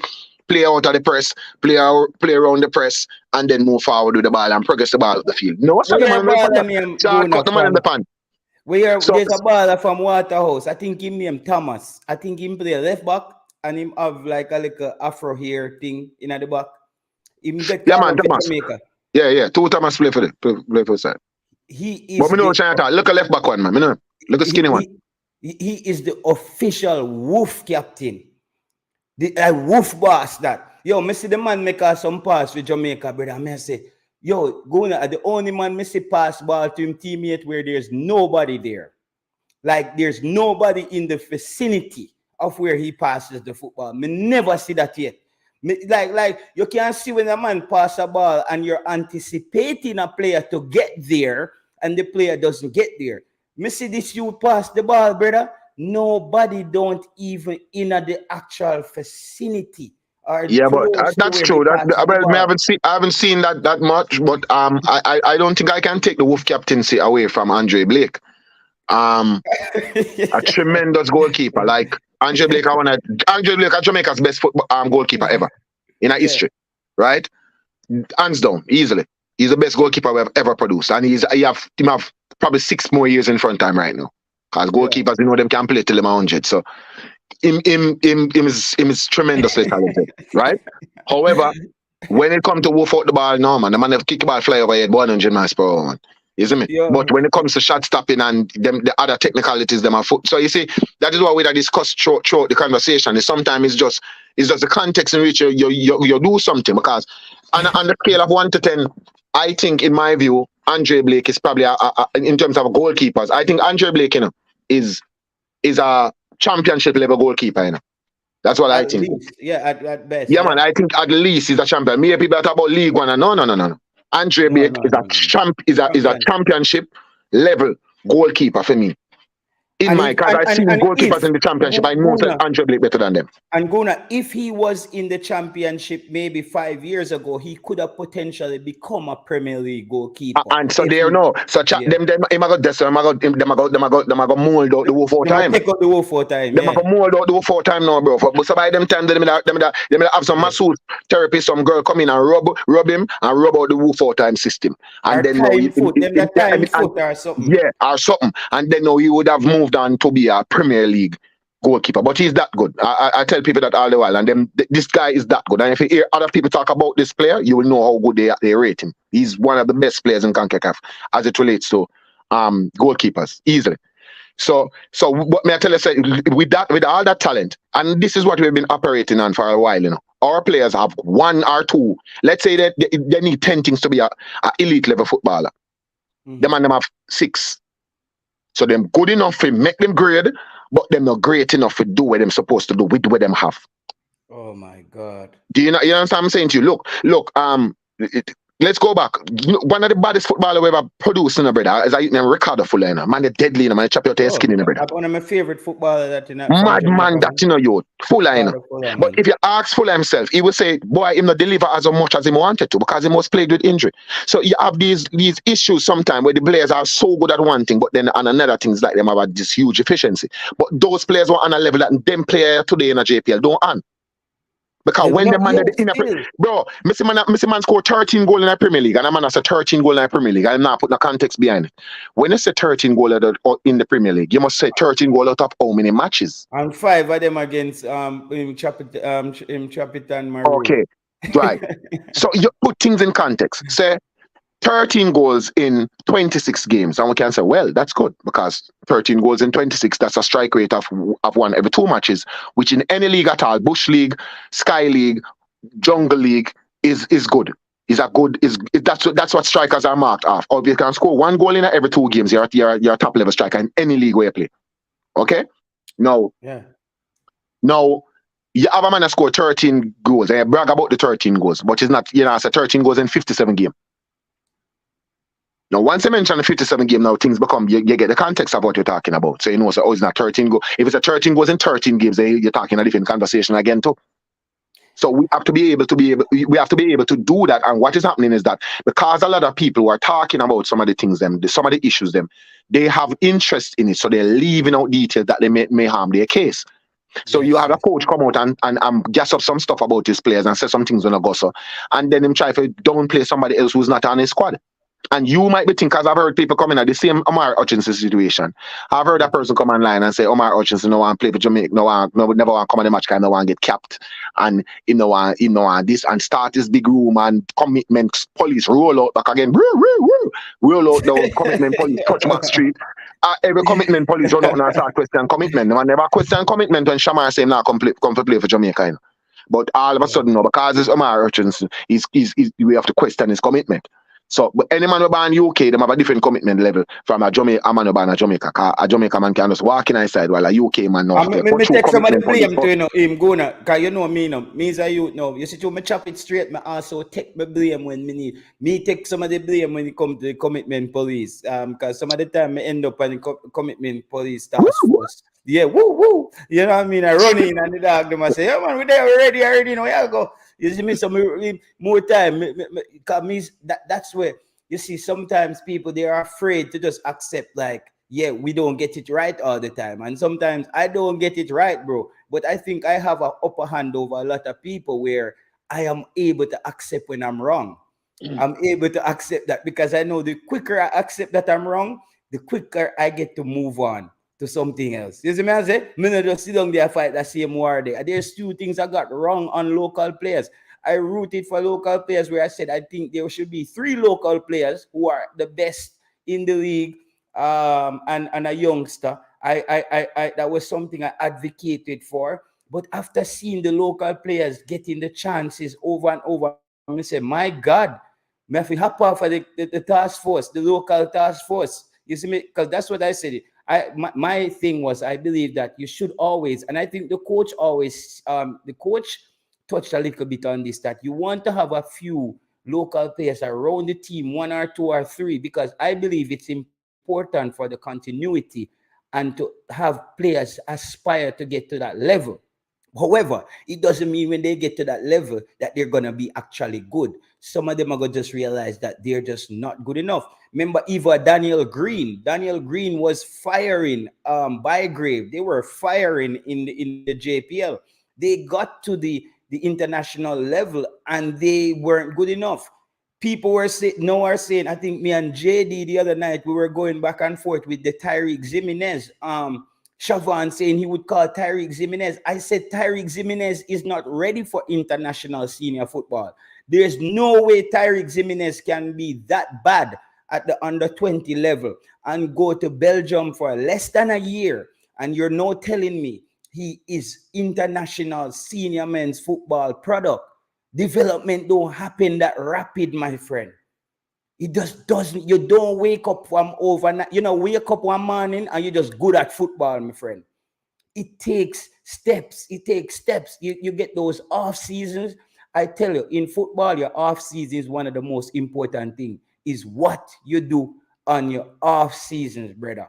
You see me? I say because you need to point out what was my weakness last season, and when I come back, if me have 3 things we need to work on, you need to at least fix one, brother. You need to at least fix one of your problem. Them Jamaican players, them are coming back every year at the same level with them left the league. It's not. I don't understand it. You see me? I say so. That also tells me that the work that they're doing by themselves is not enough. Players are not being honest with themselves, and that's why I said, guys, for growth in anything, not just football, it's so important to accept your flaws. The quicker you accept your flaws, you can then start going out to implement things that can remedy these problems. But you see, if you make people boost you up with that Jamaica, with a little bit with Talawa steroids, there, brother, you're not grow. I promise you. You tell yourself that you're good already. Yeah, about the $50 bag and the special that if you talk about. Man, I'm gonna get some 5 bills bag and some grand bag that $50 bag a special. No, that not cut it, my brother. What is this special? A special is rum and boom. And sometimes rum and boom and Campari. Oh my. The rum and boom and Campari and 50 bag the ball I deal it, bro. Man, if you fix up them thing, brother. Me not lie do no good now. The Campari, me start like the Campari, brother. Because yeah, man, I same thing in me, man. Grow up on him, man. Yeah, man. That's how it work, man. It tastes bad, but it have a vibes. We have a vibe, brother. That bit, even though a bitter, Yeah, it man, just bitter man. but But it's it have right a because vibe. you see the bitterness is actually what balance out the alcohol. All right, so there you go. So that is why it's so nice with the rum. Because when you have the rum and you put a little bitterness in it now and you put a little sweetness in it to the boom now, you're being good there. So that them the ball them a beat and some 50 bag, man. You see me? Before the games, them. No, I mean, know about before the games them, but they run some my dog them more time. I just them thing the dog them depend dog and girl thing and really. Very few of the ball them see them thing like professional. I think what is happening still, and let me just comment on this. I think this is a very good um this is a very good thing that I see happening. The younger generation of footballers are different. Like the ball like under 20 ball of them different. Yeah, they're more professional. They're more professional, yeah. Them take them things serious. Them looking at players like Rashford and Yeah. Jadon Sancho and Vinicius Junior. Them watching those players. Them follow them on Instagram. They're watching them and they're mimicking what they see them doing. How them train and how them. Cause I remember say everything is on social media now. So what is happening is that I see a lot of the younger players. Them the under 20, under 17. A couple of them I'm a dog them. Under 20 player them. I'm a bro them too, you see me? So me see me there on a couple of them and you hear all them thing. Them not smoke, them not drink, them them keep them drink water, them more focus on them diet, them more I mean I talk about local youth, So me I tell you about some local youth about 18, 19, 20, You see me? So the man them local youth, them more the new generation coming in. I think these new generation coming in is gonna be the future of this is gonna be what we will call our golden generation. We just need to find the right talent. But I think so the mentality of these players coming through is different from a lot of the man them we see like which are 26, 27. Isn't it? The mindset is totally different. Yeah, If you talk to them totally different. The younger youth them coming through them more say, yo, me professional cause the people them who them idolize Mbappe and the local youth them in a fit them age group and them idolize and them I watch. The man that put up everything, the man that should put up them training regiment, you know what I mean? Them put up them things. So them follow them youth and I realize that that is where you need to be in order to be a professional. If you not do that, you not do nothing. Yeah. And but you see, Guna, and this is what I appreciate what you just said there, because that's what we want to do here, Guna. We want to have a balanced discussion. And I love how, even though we pointed out the negatives, Guna just came in and highlighted something that we might overlook.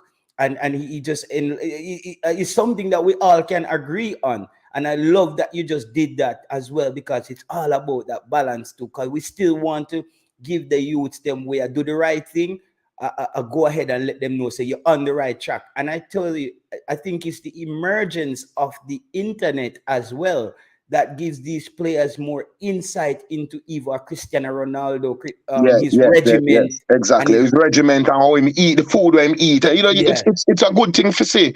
We don't play ball and when the dog them that I have a man a drink. I'm say, yo, you know what, I'm to drink and I say, no, man, I no drink. I say, you no drink. I say, no, that me no drink, man. Me no drink, I'm no smoke.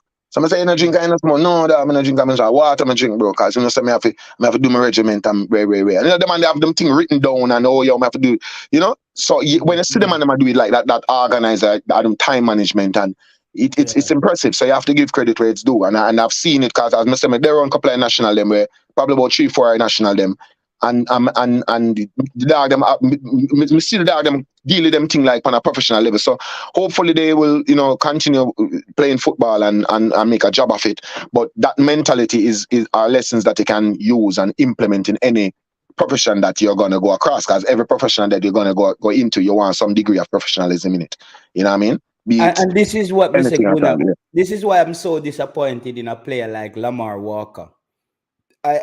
People, and listen, if I didn't think that Lamar Walker was a player with potential, I would have never said Lamar Walker's name on YouTube. I believe that Lamar Walker reminds me of this student in your class that has so much potential, but the teacher just can't understand or him can't pass him exam them. Guna, how can Lamar Walker just see one of his major problems is you hold on to the football too long and you do the wrong thing at the right time. Decision making. This is It's, Lamar Walker's problem is with it's decision decision. making. Full stop. Yeah, Him him have, do the him have, him wrong have, him thing at have, the him right have a time. good touch. Him have good vision, but him just don't know when to decide when to do what at the right When time. to do what? Lamar Walker just do two things right, and you know say I'm gonna do the madness. No, you say watch him now, watch him. If You Lamar know, Walker and, just and, and, and a lot of simplify, our players, bro, a lot of our players have that about them, bro. I don't know. To me, when I saw the news came out that Brother Maracas coming back to Jamaica, I'm like, bro, come on, man. Why? and this is Guna. I made a video And that, the other day about that. well, and The Jay Taylor, mm, do mm. you know that I heard a rumor that it's been said that it's easier for a player to get called from the JPL than it is to be called from the USL or in it like that because the coach is living in Jamaica and he's watching JPL matches. So a No, lot of but players coming back Guna, to Jamaica wanting to get called because they're saying it's easier to get called from the JPL than it is from even a USL. Guna, I Strange, don't made it? a video about that with with Tyreek McGee. I said that Tyreek McGee going back to the USL is a blessing in disguise for him. Because the thing is, the fact that he's in Europe and he's on the bench and he's not getting any playing time, he's so far away for them to fly him in for a local camp. No, if he plays anything close to his potential in the USL, he's a flight away from a call up, a cheaper flight. You see me? I say, so now you come out, come say this. This is, guys, welcome to Sports Prophecy TV. Because Guna just come say this, even if we're gonna say my ear out there, it come from some people where Yeah, we upon the ground me push. I hear from, man. Upon the ground me I hear from. So Exactly. and you And will I see felt more that. Jamaican players who are applying their trade overseas come back in Jamaica because they But, see it as a better chance to get called up to the national team. but I also think though, when you come back to Jamaica, you your chances of going back overseas is highly diminished. It's greatly diminished, in my opinion. Yeah, Greatly diminished. yeah, yeah. Listen, listen, me. This is what I'm saying to you. It's a when you look on things objectively, bro, and you apply it, the same exact principle to 10 other things. Why you have to Mm-mm. make excuse for the one thing we go all right? You just said that the wrong thing is wrong, bro. Look, And fix if it. you are a player playing in Jamaica Premier League, you score so much goals and you get by to overseas. You get by to overseas and you go over there and the reports are that you're doing well. They're not going to tell you what you're doing well, but they're going to say you're doing well. They're not say you score 52 goals in a season or whatever. If you're a Mm-mm. striker or you're the highest pass rate player, they're not giving you details on what doing well encompasses. Yeah. You come back to the league. Why is it when you come back to the league we don't see the difference? It's crazy. It's like I even don't with get it. I Bro, think if you lift up the worst striker in the English Premier League right now, the worst man, where scored the least amount of goal where they on the side. And you put him in the JPS, him score 100 goals for the season. Guna, let you land. Guys, we need 4 more likes. At least we get to 100. 4 more likes on the video. At least we're at 96 likes. So just finish this off and just get the 4 likes out of the way, guys. We could just get the 4 likes out of the way. We're at 96. 4 people, any 5 person, just click the like button. And we won't be talking about any more likes on the video. There's 4 more individuals click the like button and we're there. Continue, Guna. But and touch on a player like Alex Marshall, because I think Alex Marshall was drugged up as well. He went overseas on the Jamaican steroids as well as the fans screaming that he was so good at St. George's. And however, it turned out to be that you were good in a system, and you went overseas, and now you're back. Wemba was one of them as well too. That did well in the LA Lewis. He was another one too. That them just taper off. Something Yeah, is going on with the local bro. They keep on saying, bro, something is going on with the local league, and I think people have seen it and are attempting to fix it. That is why you see an influx of overseas coaches coming in, and notice the countries that they're coming from. They're coming from countries that focus on technicality. that's The good. That's Brazil, good. the Netherlands, they're focusing on the technical thing, the part of your toe where you use kick a ball, the part of the ball where you kick Me know to say get it to do me know what say you you say want it Mr. to do. Speed. Me know say you say Mr. Speed at the gymnastic boss, but I also have to give Mr. Speed some credit for some of these things, because I do think he has a hand in trying to get because Mr. Speed has come out and said it.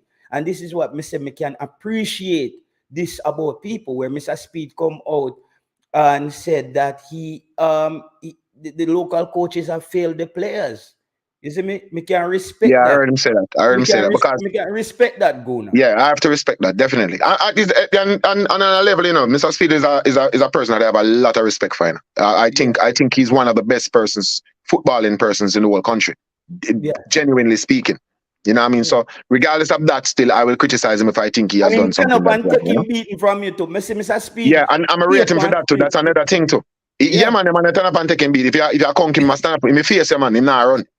yeah, me So you have to respect respect that. a man like that. Because usually a cockroach running, my brother. People don't like hear the truth, Yeah, yeah, yeah, When yeah. they turn on the light and then them disappear and them take on themselves. So you have to respect him for that still. And So but yeah man, but as I said, I think what is happening now, I think they're looking at it and realizing that something is going on with the technique of our Jamaican players. Something wrong with it. The players them does not use that not do practicing the technique enough.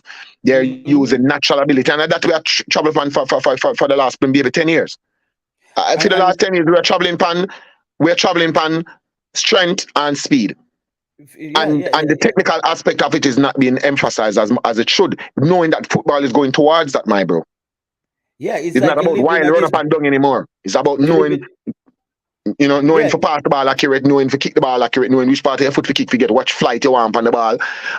That's a football they know. You watch football now and you watch football 25 years ago. Decide which was doing it 25 years ago. It probably was Brazil, you know Argentina, France. Guna, when I was playing my first time playing in Denmark, bro, like I had problems when me shooting the football. I kept splicing the football off to the right, and a coach take about 3 training session and fix it. The man say, every time you're gonna kick, make sure the center of your forehead is down over the ball where you're gonna kick it, and just keep your head down, and it Knee has to over ball. stay. Yeah, it has to stay down. Because in Jamaica, me they just get excited and just pump up now, and you don't realize that your whole it's like golf.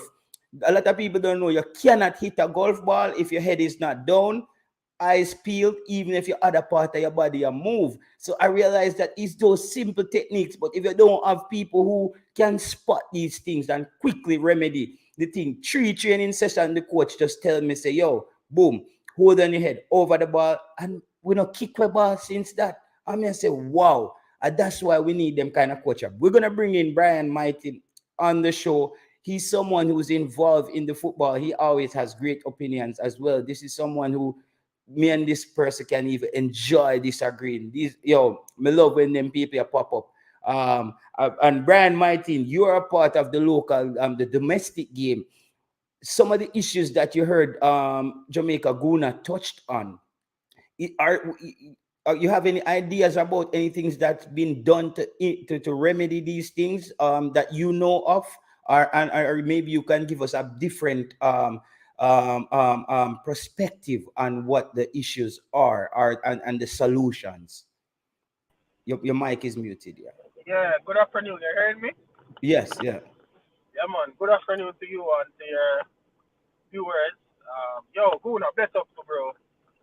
That's what Um, I'm Firstly, I'm gonna commend JT and starting him channel and things, cause Bless you. it take a lot of Can you turn up a little bit more, Brian? hold on. Just you just a little bit low. So Yeah, man. You hearing me better now? yes, yes, yes. Yes, I'm saying, I'm just telling you, congrats on starting a channel and thing because the YouTube thing it take a little bit of effort and time and sometimes it's not even it's not as rewarding as we would like to think and stuff. So kudos to that. The fact that you build a channel, I think all of the YouTubers them have a role to play in helping the football. Some have different roles, some have different styles. But I Yes. think at the end of the day, all of us want the same result. It's just that sometimes we have a difference of opinion as to how we go about getting those results. Yeah. So yeah, but I was listening to Kuna for a bit, but by and large, I think he's talking about the fact that a lot of players who dominate our level of football in Jamaica, they normally go overseas and they don't reach their full potential and stuff.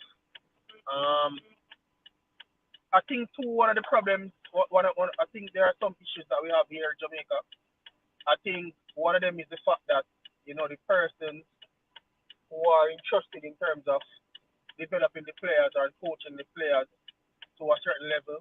I don't think they themselves have the know it all as to how to prepare professional players. So I think that was a problem for a very long time. I don't think the problem has been solved now totally, but I think we are much better in terms of we're in a much better place now than we were before. So I think that's a positive. I also think too that sometimes lack of exposure to a thing will cause you to think that what you have is the best thing in the world. So as all local players, they dominate Manning Cup or the Costa Cup or whatever. And I'm just saying that because by and large, these players that we're talking about have never normally, or not, I would say normally, they have never dominated our Premier League or club football per se. It's always, the schoolboy football that they dominate, and we use it as a yard to say, yo, once them do all that schoolboy football, then them can take on the world and stuff. When in reality, Not schoolboy true. football is just like a small element of the whole footballing sphere. I mean, we play schoolboy football for like 3 months or 4 months in the year if you go to a top school when you have players who are in Europe who have been playing 9 months and 8 months seasons from their the age of 6 and 5. They have a lot of hours on the pitch constantly developing their craft and holding them skills and persons helping them to fine tune them craft and them technique and stuff. And the truth is we don't have that environment here in Jamaica because a lot of the jobs that coaches get are dependent on providing success.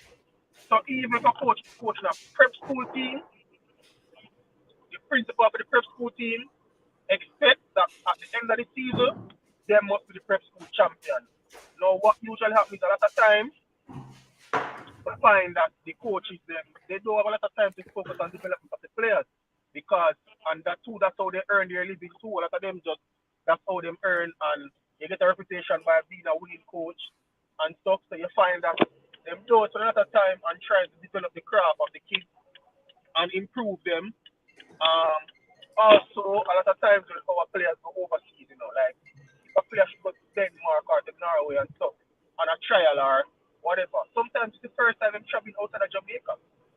So the whole acclimatization to weather and lifestyle and them stuff there, them don't have that and them don't have nobody to teach them that anyway. You get me I say? So, oh, me I get a feedback, somebody not So when you call me, I mean, if you try to call. Okay, okay. yeah, so in finishing up now, what me I say is, I think the truth is we are way behind the eight ball in terms of developing footballers, and not just footballers, just generally developing many other things. I probably think probably only athletic alone is the only thing that we can say that we are the benchmark in terms of sprinters and stuff like that. But I mean sometimes you want to blame the players to say that boy them poor and them not good and stuff, but I mean I've spoken to players who have gone overseas and come back to Jamaica and them give you the impression that when we go overseas it was a wake up call. Like it's a real wake up call to tell me that we really don't know it. And a lot of the things that we think we good at, I'm not good at. A lot of the things that we think never important, they become so much more important. It's not even funny. So I mean, I think overall, I always have that Steve said. I think the main way to develop our football is to have to find a way to get the coaches to develop and to get better. Now, I don't know if the CONCACAF license is the way to get them better, but I don't think it's a bad idea. But I think we need to find a way, or the coaches too, because sometimes a lot of the coaches, they are too heavily dependent on the JFF and But club. Brian, let me just stick a pin with that. You see the licensing thing now.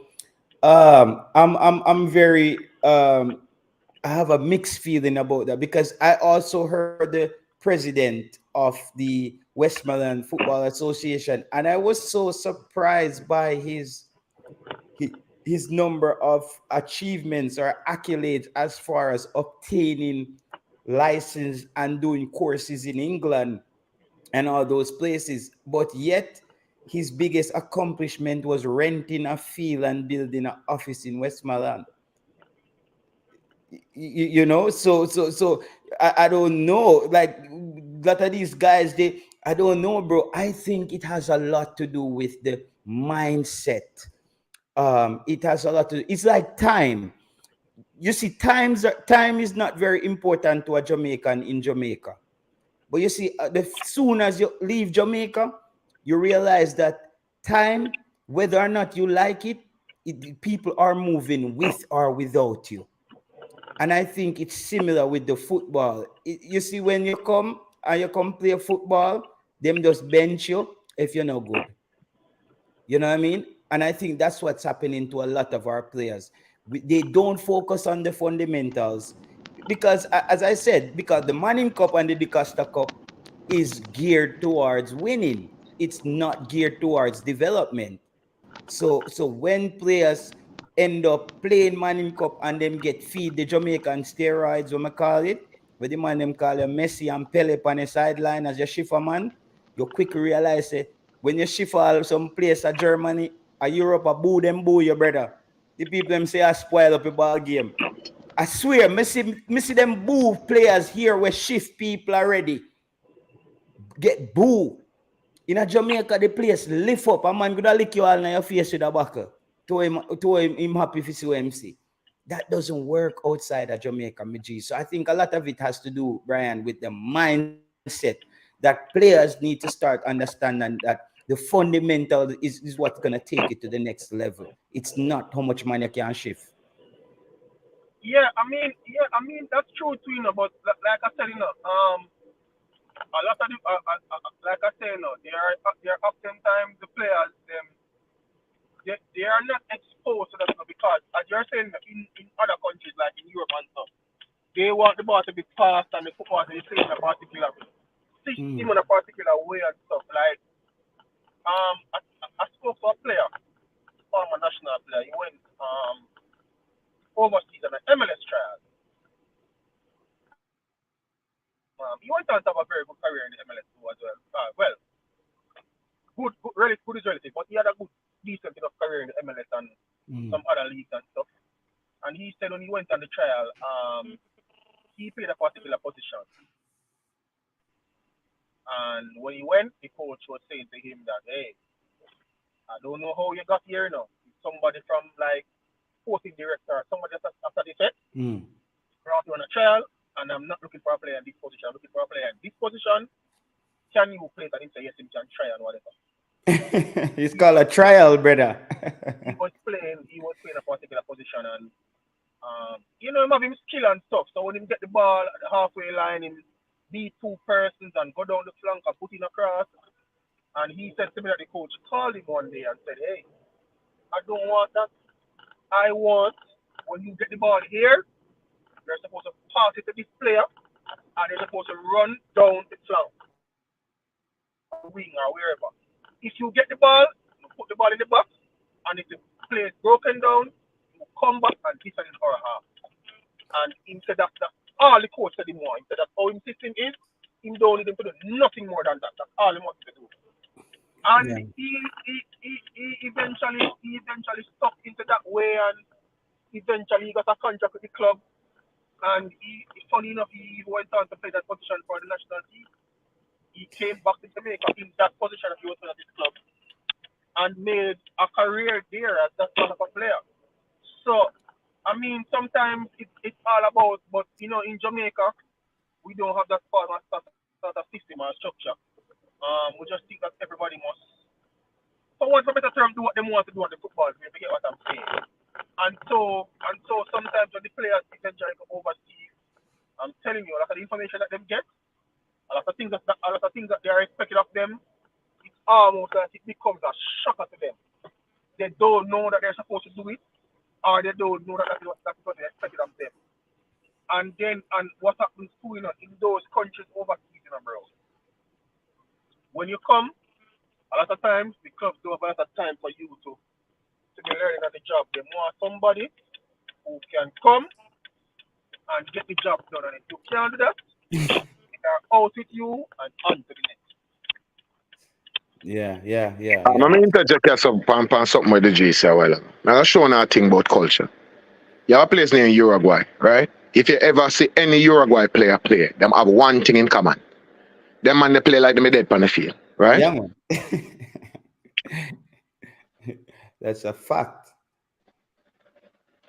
Right? Them man, they play like them dead on the field. That does so that is culture. That is how Uruguay. Them have a thing now Uruguay where them say. Them have a name for it. I remember them call it. But that's something within them culture. You mean dead on the field? Yeah, basically it has said that. It has said, yo, go hard until anything you do it to your hardest. Do it in your mind. Yeah, so those things will influence our culture. Remember the Uruguay in the World Cup must have 2 times already, you know, brother. Uruguay must have 4 million people, you know. People know, you see, Uruguay, Ghana, and Croatia are 2 of the most underrated countries when it comes on to football. And biggest overachievement than a football, man. The man in the world for people live there, brother. The concentration of footballers with them, man. I remember say come like them have a faction on a Croatia will make midfielder, you know. Yeah. And some have a midfielder faction down there, you know. Probably need to send two Jamaican man down to save them. Got a couple of them, the Croatia girl them and see if we can get 2 Jamaican in the next generation. You know? Because the man they make midfielder down there, you know. Where the midfielder name? When you Modric or when man name? Modric, yeah, Modric. You know, see the man's son in our academy. The man's son is a dangerous piece of midfielder, you know, bro. Yo, so that may I show you. Yeah, man. David Sukir, remember them? Yeah, man. The man them have a thing where they make them have we ingrained in them culture. We push them in a specific way. Yeah. So you will find that if you're there, Netherlands, them focus on technique more than anything else. Them focus on pace like that. So you have to know total football. Yeah, total football where everybody can play every position. See? All right. So you have the things that are ingrained in the culture. Now, when we are trying to say, what is it about Jamaicans that we have that is very good about us? What are we known for? Speed. We're known for speed. Cool?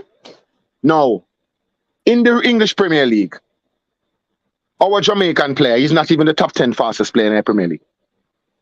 Do you understand what I'm trying to say to you? Yeah. We have not honed in on the thing that the Jamaicans are great at speed. We have not honed in on producing a super speedy football player.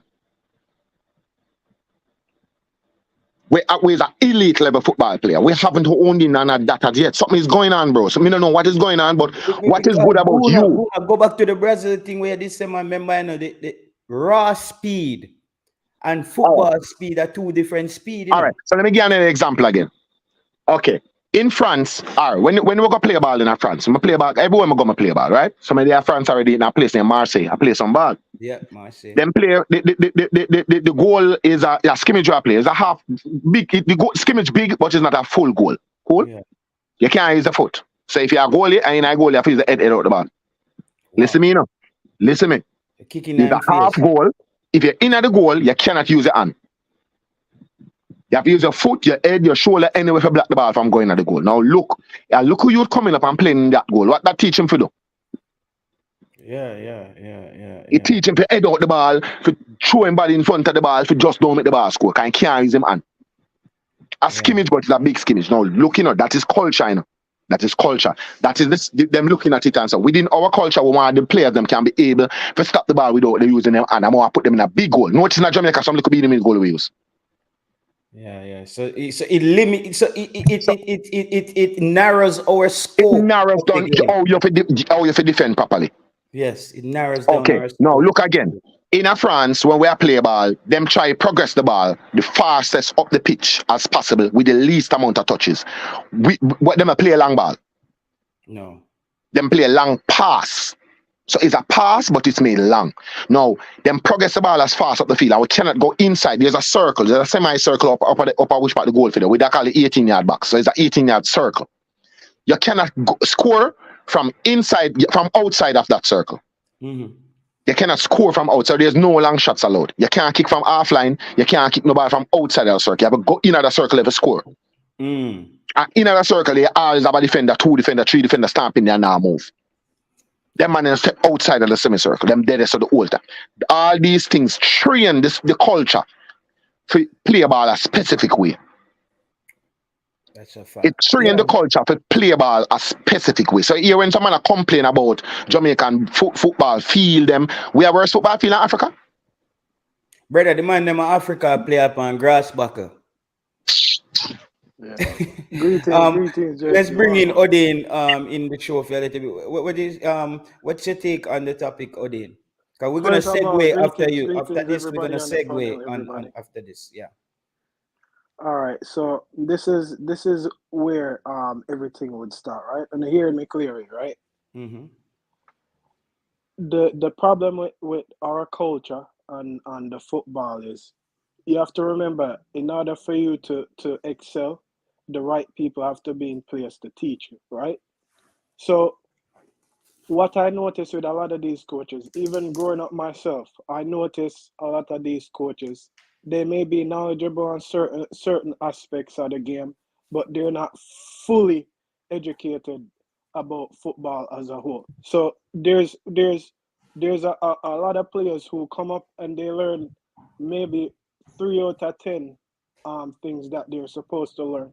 And that can only take you so far. You can win the Manning Cup with that. You can win the Dakar Cup with the three aspects that you learn.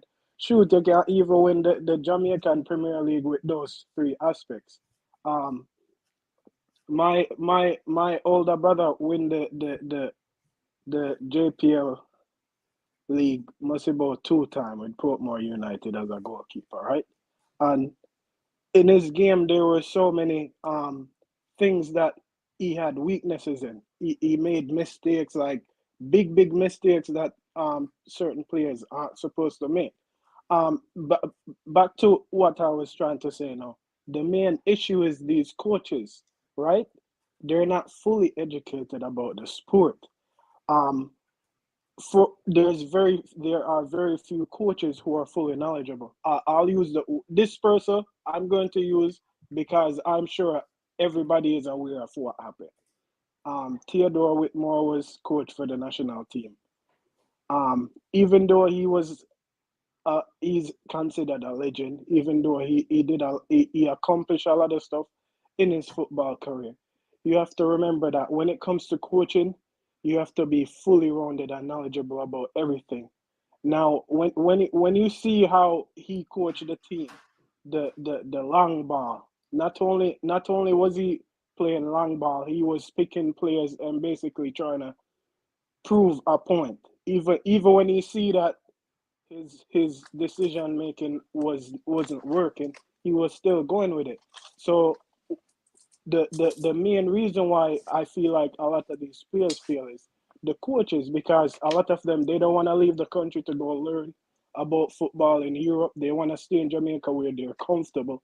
Like a coach like Carl Tapper, he should have been out the country and coach some big team somewhere in Europe, anywhere outside of Jamaica. Jamaica's national team is his only claim to fame as it regards to coaching. Odin, remember, Damian Lowe, as I said, Damian Lowe did an interview that those guys ran back on this and that sport, and I was appalled by what Damian Lowe said. And Damian Lowe was like nonchalant, laughing like it was supposed to be funny, or it was something that we're supposed to be excited about. He said in one of the Caribbean Cup qualifiers, when the halftime speech, the man said, brother, Tapa no giving no halftime speech, Tapa just say, yo, what wanna do? Believe in yourself, You can do it, No, bro. In Europe, halftime, the coach done have the board in him hand already. Start moving around the pieces and showing you that this is where they're beating us. This guy is not, my midfielder is not sliding out. You're not covering. You're not picking up. You keep getting caught out of position. This is what we're going to do to neutralize their wingers. Brother, somebody said that Tapa actually Yeah, but wasn't JT, actually coaching. But JT, if I were to be really honest, and say it plain, there may be a lot of backlash. People saying, "Oh, this is disrespectful," or rate, but I'm gonna say it anyway. A lot of Yes. these coaches in Jamaica, they're dunce to a certain aspect. It's really embarrassing, and I'm Yeah, but the disappointed that we donks have a. still, the donks thing still, the donks, you have to put donks in context because a person can be donks at another at one thing and be very good at something else. So All right. the donks thing. I will put it in context then. If you're coaching a team and you're not able to elaborate how you want the team to play, you're not able to elaborate who's supposed to play where, you're not able to dictate what the changes you want made. If you see a player doing something wrong for 1 million times and you decide, okay, even though him do the same thing wrong for 1 million times, still I put him back out there. Um, for example, a specific right back, and Alvas Powell. yeah, a specific right back. So it's like it's clearly obvious. In addition to that, when you have players who are proven professionals who get the job done, and you had them on the bench playing in a World Cup qualifier. Even the coaches in the USA when we were playing some of the overseas games, the commentators on national TV, they were saying this guy is naive. Basically, them do want to say it in a different way, but the And more professional way and to say it Odin, was, yeah. and I'm gonna let you segue into something. Let me just make a plug. I first off want to just thank everybody that showed up today. As we said, we don't want to wait till everybody leave. We give them flowers. We want to thank everybody who showed up today, first of all, and we want to get your take on everything that we're saying. The show kind of moved in a different direction as we were flowing, so I didn't get a lot of the comments. But I just want to tell you guys that I really appreciate you, and I just dropped the link again. Here's the link for Jamaican Guna. Well, his artist name is Renegade. So you can just go over to his YouTube page and subscribe. He was a member of RDX. This Renegade Deep, he has produced and performed some of the big songs out of Jamaica and represented the culture on the musical front and the arts and the creatives, coming out of Jamaica. So just go over there and show him some love. I just dropped the link to his YouTube again. And I just want to thank everybody like Mr. United, Kevin Williams, every single Marcus Garvey, everybody, if I don't put your name, Jason Gona, and Doc, Mr. Joyful, everybody. Just want to tell you guys, really appreciate you guys. And sorry, you won't hear me again plugging anything, but it's just a part of the whole concept. Just go over there and appreciate you guys again for the support. Sorry about that, Odin. It's just a part of the protocol. I had to just do that. All right, Yeah, man, continue. that's fine. It's part of the show. It's a Yeah, growing process, so I yeah. Go understand. ahead. Yeah. But pretty much when I compare to all these countries around the world, it's about standard and requirements. Jamaica is the only country in the world who they just put somebody in a spot What? Wait. because Let me just find out a little bit about you, Odin. So you're from Connecticut, right? yes, And you played your football in the US. yeah, I played in Jamaica, and I played here in I played Division One, um, I played semi pro. Yeah. Okay. I went over to Ireland, France, and Italy on a Okay. soccer tour. Yeah. Because I So believe that in part of the Jamaican problem in the football is players who apply their trade in the US. Because I think the US coaches, they tend to coach like PE coaches, are very like gym coaches. No, I'm being brutally honest.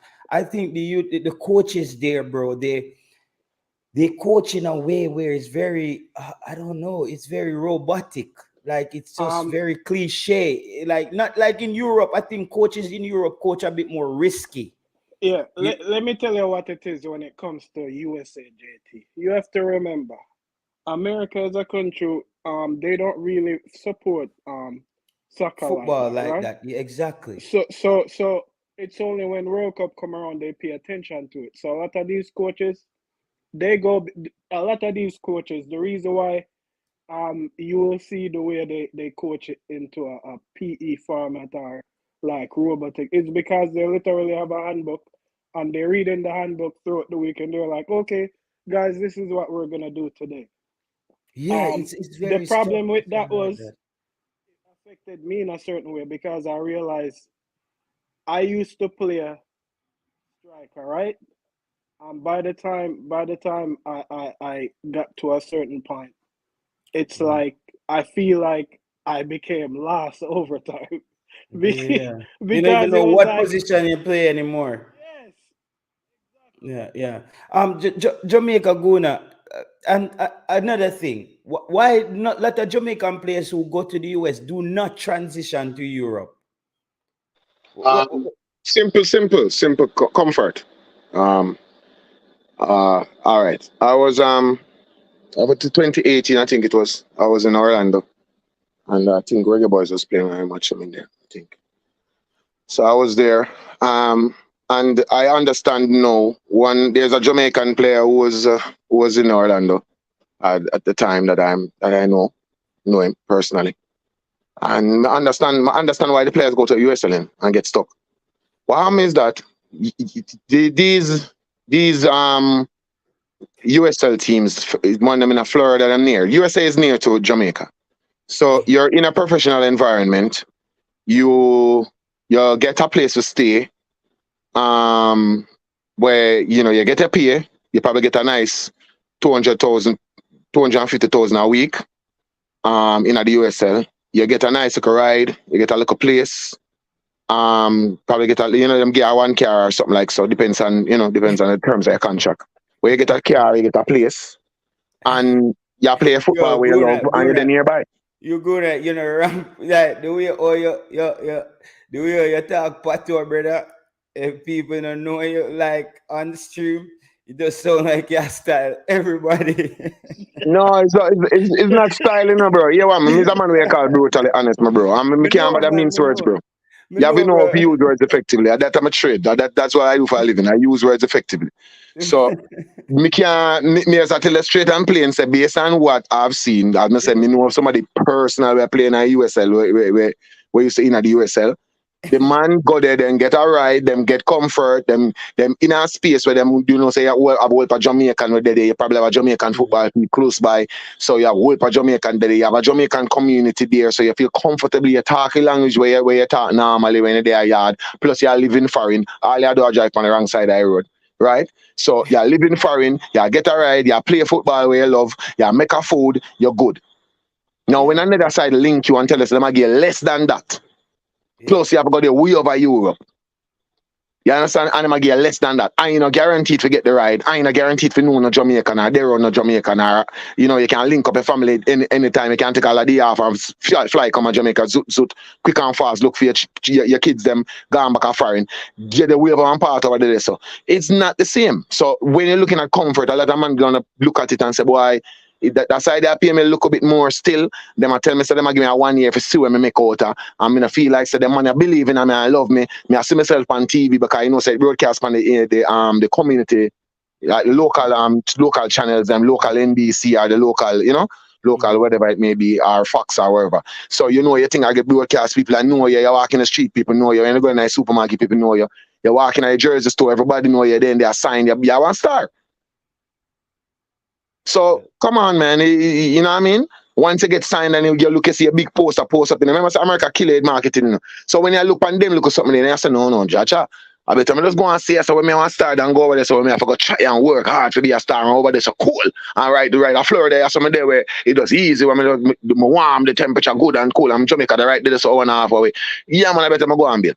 So that is what happened with a lot of these players for change. It's just comfort, my G. Them get comfortable in a space so them at and them just feel like say, yo, me no want nothing more, I'm good here. So me I go on all our vibes. Me I forward up, me I play some ball. The pace is not that aggressive. You know what I mean? Yeah. So Guna, we can just go Guna, on all our vibes. more pinpoint something that you said. You said something, Guna, about like a players with the comfort, and a player said they might be going to a club where they're getting less money, but they probably would have got more development there potentially for less money, and probably get to kick on to a Yeah, but bigger look, club. yeah, but we're not looking at that, you know. We are looking and say we are eat a food, yes, sir. Seeing? So is Plus it the we're same comfortable. Jamaican culture then, the short-term mindset that's Yeah, also it's a lot of that affecting a the plague a lot football? of the ballers, them, bro. You see the youth them where you say go out and do it, you have to big them up in the youth. You see every time you see a baller leave Jamaica and go foreign and make a name for himself, a Shamar Nicholson, you have to big them up, brother. And them man they will be glorify. Cause them Yeah. man they are the man they were put in the work necessary. And Bailey, the whole of them man they put in the work necessary to leave Jamaica and go into another league, go do well and hold them own in another league against competitors. Where you are a winger, you're a right winger there, and there's 7 more right wingers there. We want thump in your head side and take your space. And when you forward in 2-3 player in front of you when you forward at the side, because them man they done they already established already. You have to forward and establish yourself right off the bat. So when you see the man them do so and leave Jamaica and play in the JPL, I see them go overseas in a respectable league like my youth that we are playing in a Ukraine. Yes, me, we play I think a Dynamo Kiev or one of them place them there. You see it? When you And see them they go overseas. Oh? Paris, right? Paris, exactly. When you see the man them go overseas, give the man them credit, brother, because a lot of hard work it take for the man and reach where them reach. And that is what, and stop gas up them man boy with and throw one gas pan them and tell them say them are the baddest thing alive. And the man when the man them go overseas, them can't even go overseas and maintain a contract for a 3-year or 4-year contract. Go along Paris leave Jamaica. Paris leave Jamaica when them about 17, 18 in a brother. So you have to give them youth the credit. And them youth in a Jamaica side that start up and a set examples to other set of youth forward and say, them man come from the dirt and bring it up here so too. And that's what we need for them. All right, so that is what the inspiration is for inspire the next generation of youth, young ballers coming through. Say, yo, since them man they make it, I can make it too. That is where you want it. It's not just football is not just a game anymore and not just entertainment anymore, bro. Football is now a statement. It's now a means that a youth can use and lift himself out of the clutches of poverty, bro. So the man them have to understand when they see the man them go out there and put in the work and put themselves in a respectable league, Shamar, Paris, BL, the whole of the man them. Give the man them credit and stop going like no one discredit the man them dog. Because a whole part of the work it take for each there, so. And not only that, Thousands of man fall off the wayside. No much man will see leave Jamaica and say them a big ball and go friend and can't score 6 goals. And them a say foreign league a full league. not only And then that, when them come back to Jamaica, them don't score 100 goals. Guna, another thing is, if you look even upon the country where the man them they are play, is not the most comfortable countries for Jamaicans. You see Yeah, what I say? exactly, my G. Exactly. No, for the time, brother. Bro, you have to just put yourself in others. All right, let me show you this. It's as an artist, my bro. Me personally as an artist, I dance and me sing, isn't me? So you see, me personally as an artist, Europe is not my ground, bro.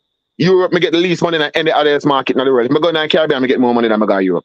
If me there Jamaica, I get the same money like me there Europe. And you're there Europe and you have to be there, you have to endure whole heap more. You have to endure racism, you have to endure cold, you have to endure them professional, but you have to endure them 2 things. You have to endure people and feel like them can look down on you and talk down to you. You have to endure all of that. So when a man does something offer me the same money for go and show America, I go take the America show, brother. I not go with over this with them people that feel like them can come stand there and feel like saying nobody.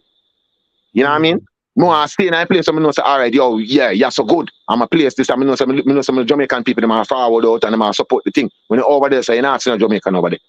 So it's that mindset that me understand why a man will think how him think, but me different because me go in a new market and make my name in a new market then and take that new market to fulfill myself. Wow. But so some baller nah do that. Some baller need to be doing that. Go in a new market and take the market for themselves. Be the top goal scorer. Me a Jamaican player go by Indian Premier League. If you go by Indian Premier League and be the top goal scorer over there. Make the news of the top goal. Go over there and score 45 goals in a 20 game. Yeah, England. And make somebody see you. Don't come tell me say there exists YouTube, there exists the whole of these medium that we can utilize and get ourselves out there, and all of a sudden nobody can see the Jamaican players. But a man can see one player we play a Gabon. Yeah, man. Listen, people. Thank you again, Jamaican Guna, and thank you again, Odin. Yo, we're gonna set it up. We're gonna improve the thing. As you can see, I'm also still just using the free version of StreamYard. So we're gonna upgrade the thing, and we're gonna I'm always trying to figure out how to improve the thing. And people in the comment section, please feel free to drop recommendations in the comments when I drop videos. I've been getting recommendations from people like Mr. United and different people. of how I could improve things. Just let me know what I can improve, people, because at the end of the day, I don't just want to improve the show based on how I think the show should be improved, because I'm not making a show for myself. So you guys tell me what you want me to improve, so I can demonstrate that better to you guys, to have a better experience when we on stream. Thank you again, Jamaica Guna. Yeah, Jay Thank Taylor, you. just before Yeah. me leave, just let me get a plug. Yeah, me have a new video. Renegade have a new video dropping this Friday, 9/9. So just go over there, subscribe, hit the notifications. That means I don't get it when it drop. That drop this Friday, 2 o'clock. One gal thing, so a mad thing, man. So big up everybody, as I said, thanks. Jay Taylor, big up yourself. You know what I Yeah. mean? Well, Cause you know the thing, right? With our thing different. that was a fast plug. Slow it down Yeah, we and not keep the plug finish it. lengthy, man. We just keep it quick and fast. No, Renegade but drop a new video me this miss weekend. me miss the information. Oh, So new let's. video dropping this weekend, 9/9. By Renegade. It's me, be a girl in there that short. Yeah, something for the summer. Yeah. Mm. So something controversial too. So yeah, just subscribe to the link where you see. Just go up on the link, subscribe, hit the notification bell. That means you get notified when the video go live this Friday, 2 o'clock in case they are work also. And Mm. forget. So yeah, that is it. Mm-hmm. Okay, all right. Odin, anything final word? Great talk as usual. Great talk. I look forward to the next one. Yeah, man. And people, yeah, man, you're gonna have Jamaica Guna on. Listen, me and Jamaican Guna, we've been on Clubhouse. Jamaican Guna, I had one of the biggest Jamaican rooms on Clubhouse when Clubhouse started out, and that was on the music thing. So we know how to build things, and as Jamaica Guna know, I interviewed I would say the I think Minister of Tourism, the head of the Nigerian diaspora, from the government of Uganda. We build things up from scratch to we got to levels where we talk to some really important people, people in the consulate of Jamaica, in Japan, Switzerland, Mexico. We had those talks where I brought that content to Jamaicans, and I'm finally ready to take on this YouTube thing.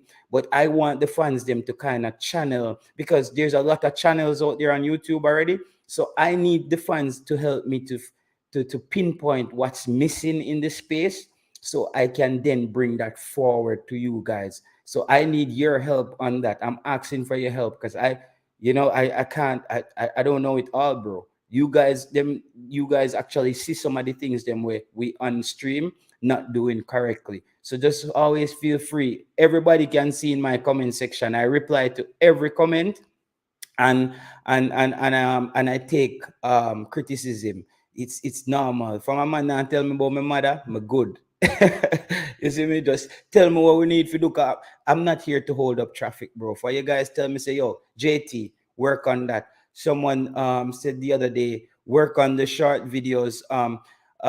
Because this that you could work on that with the delivery. And I said, okay, boom. I slowed down. I didn't drop any short video for the past 2 days, because I've been basically trying to formulate a way how we can deliver the short content to you guys, where it's not just the same. We are just come and talk to you and get the views. Like, come on, guys, I'm gonna get the views regardless. I only have about 590 subscribers, and we are um I'm getting the same amount of views. It's not about views for me.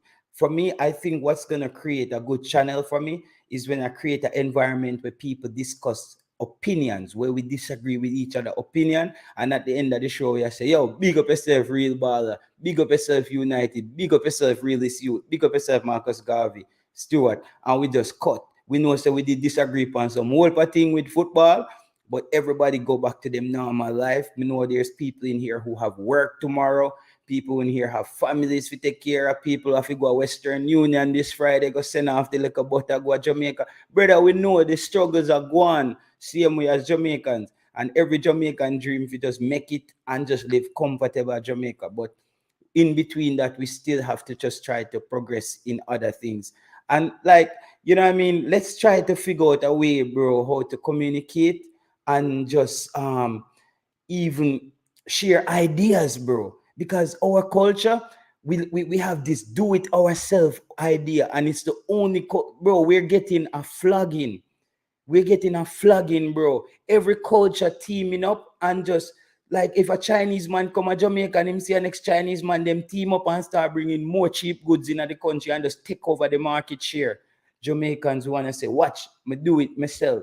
Guys, you know, I've been on YouTube, I've been on every channel, and I went out there and I helped. I just talk about football.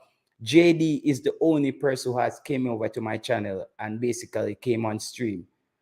Not one other YouTuber have ever contacted me since me have a channel. So it just goes to show you that we have to move away from this mindset that, like, bro, it's not me against you. Like, even if me and you stuck over here, and Europeans have allowed Jamaican black people to do this to ourselves for a long time. That was part of the Willie Lynch syndrome. They said if you let a man compare themselves to each other and they compare every single thing, they will be distracted, fighting each other.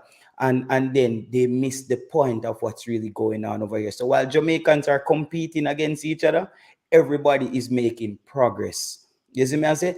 Everybody, every other culture is making progress, while Jamaican people, we stand up proud like the man in a party with him Guinness say, yo, no healings, me not chat to no man.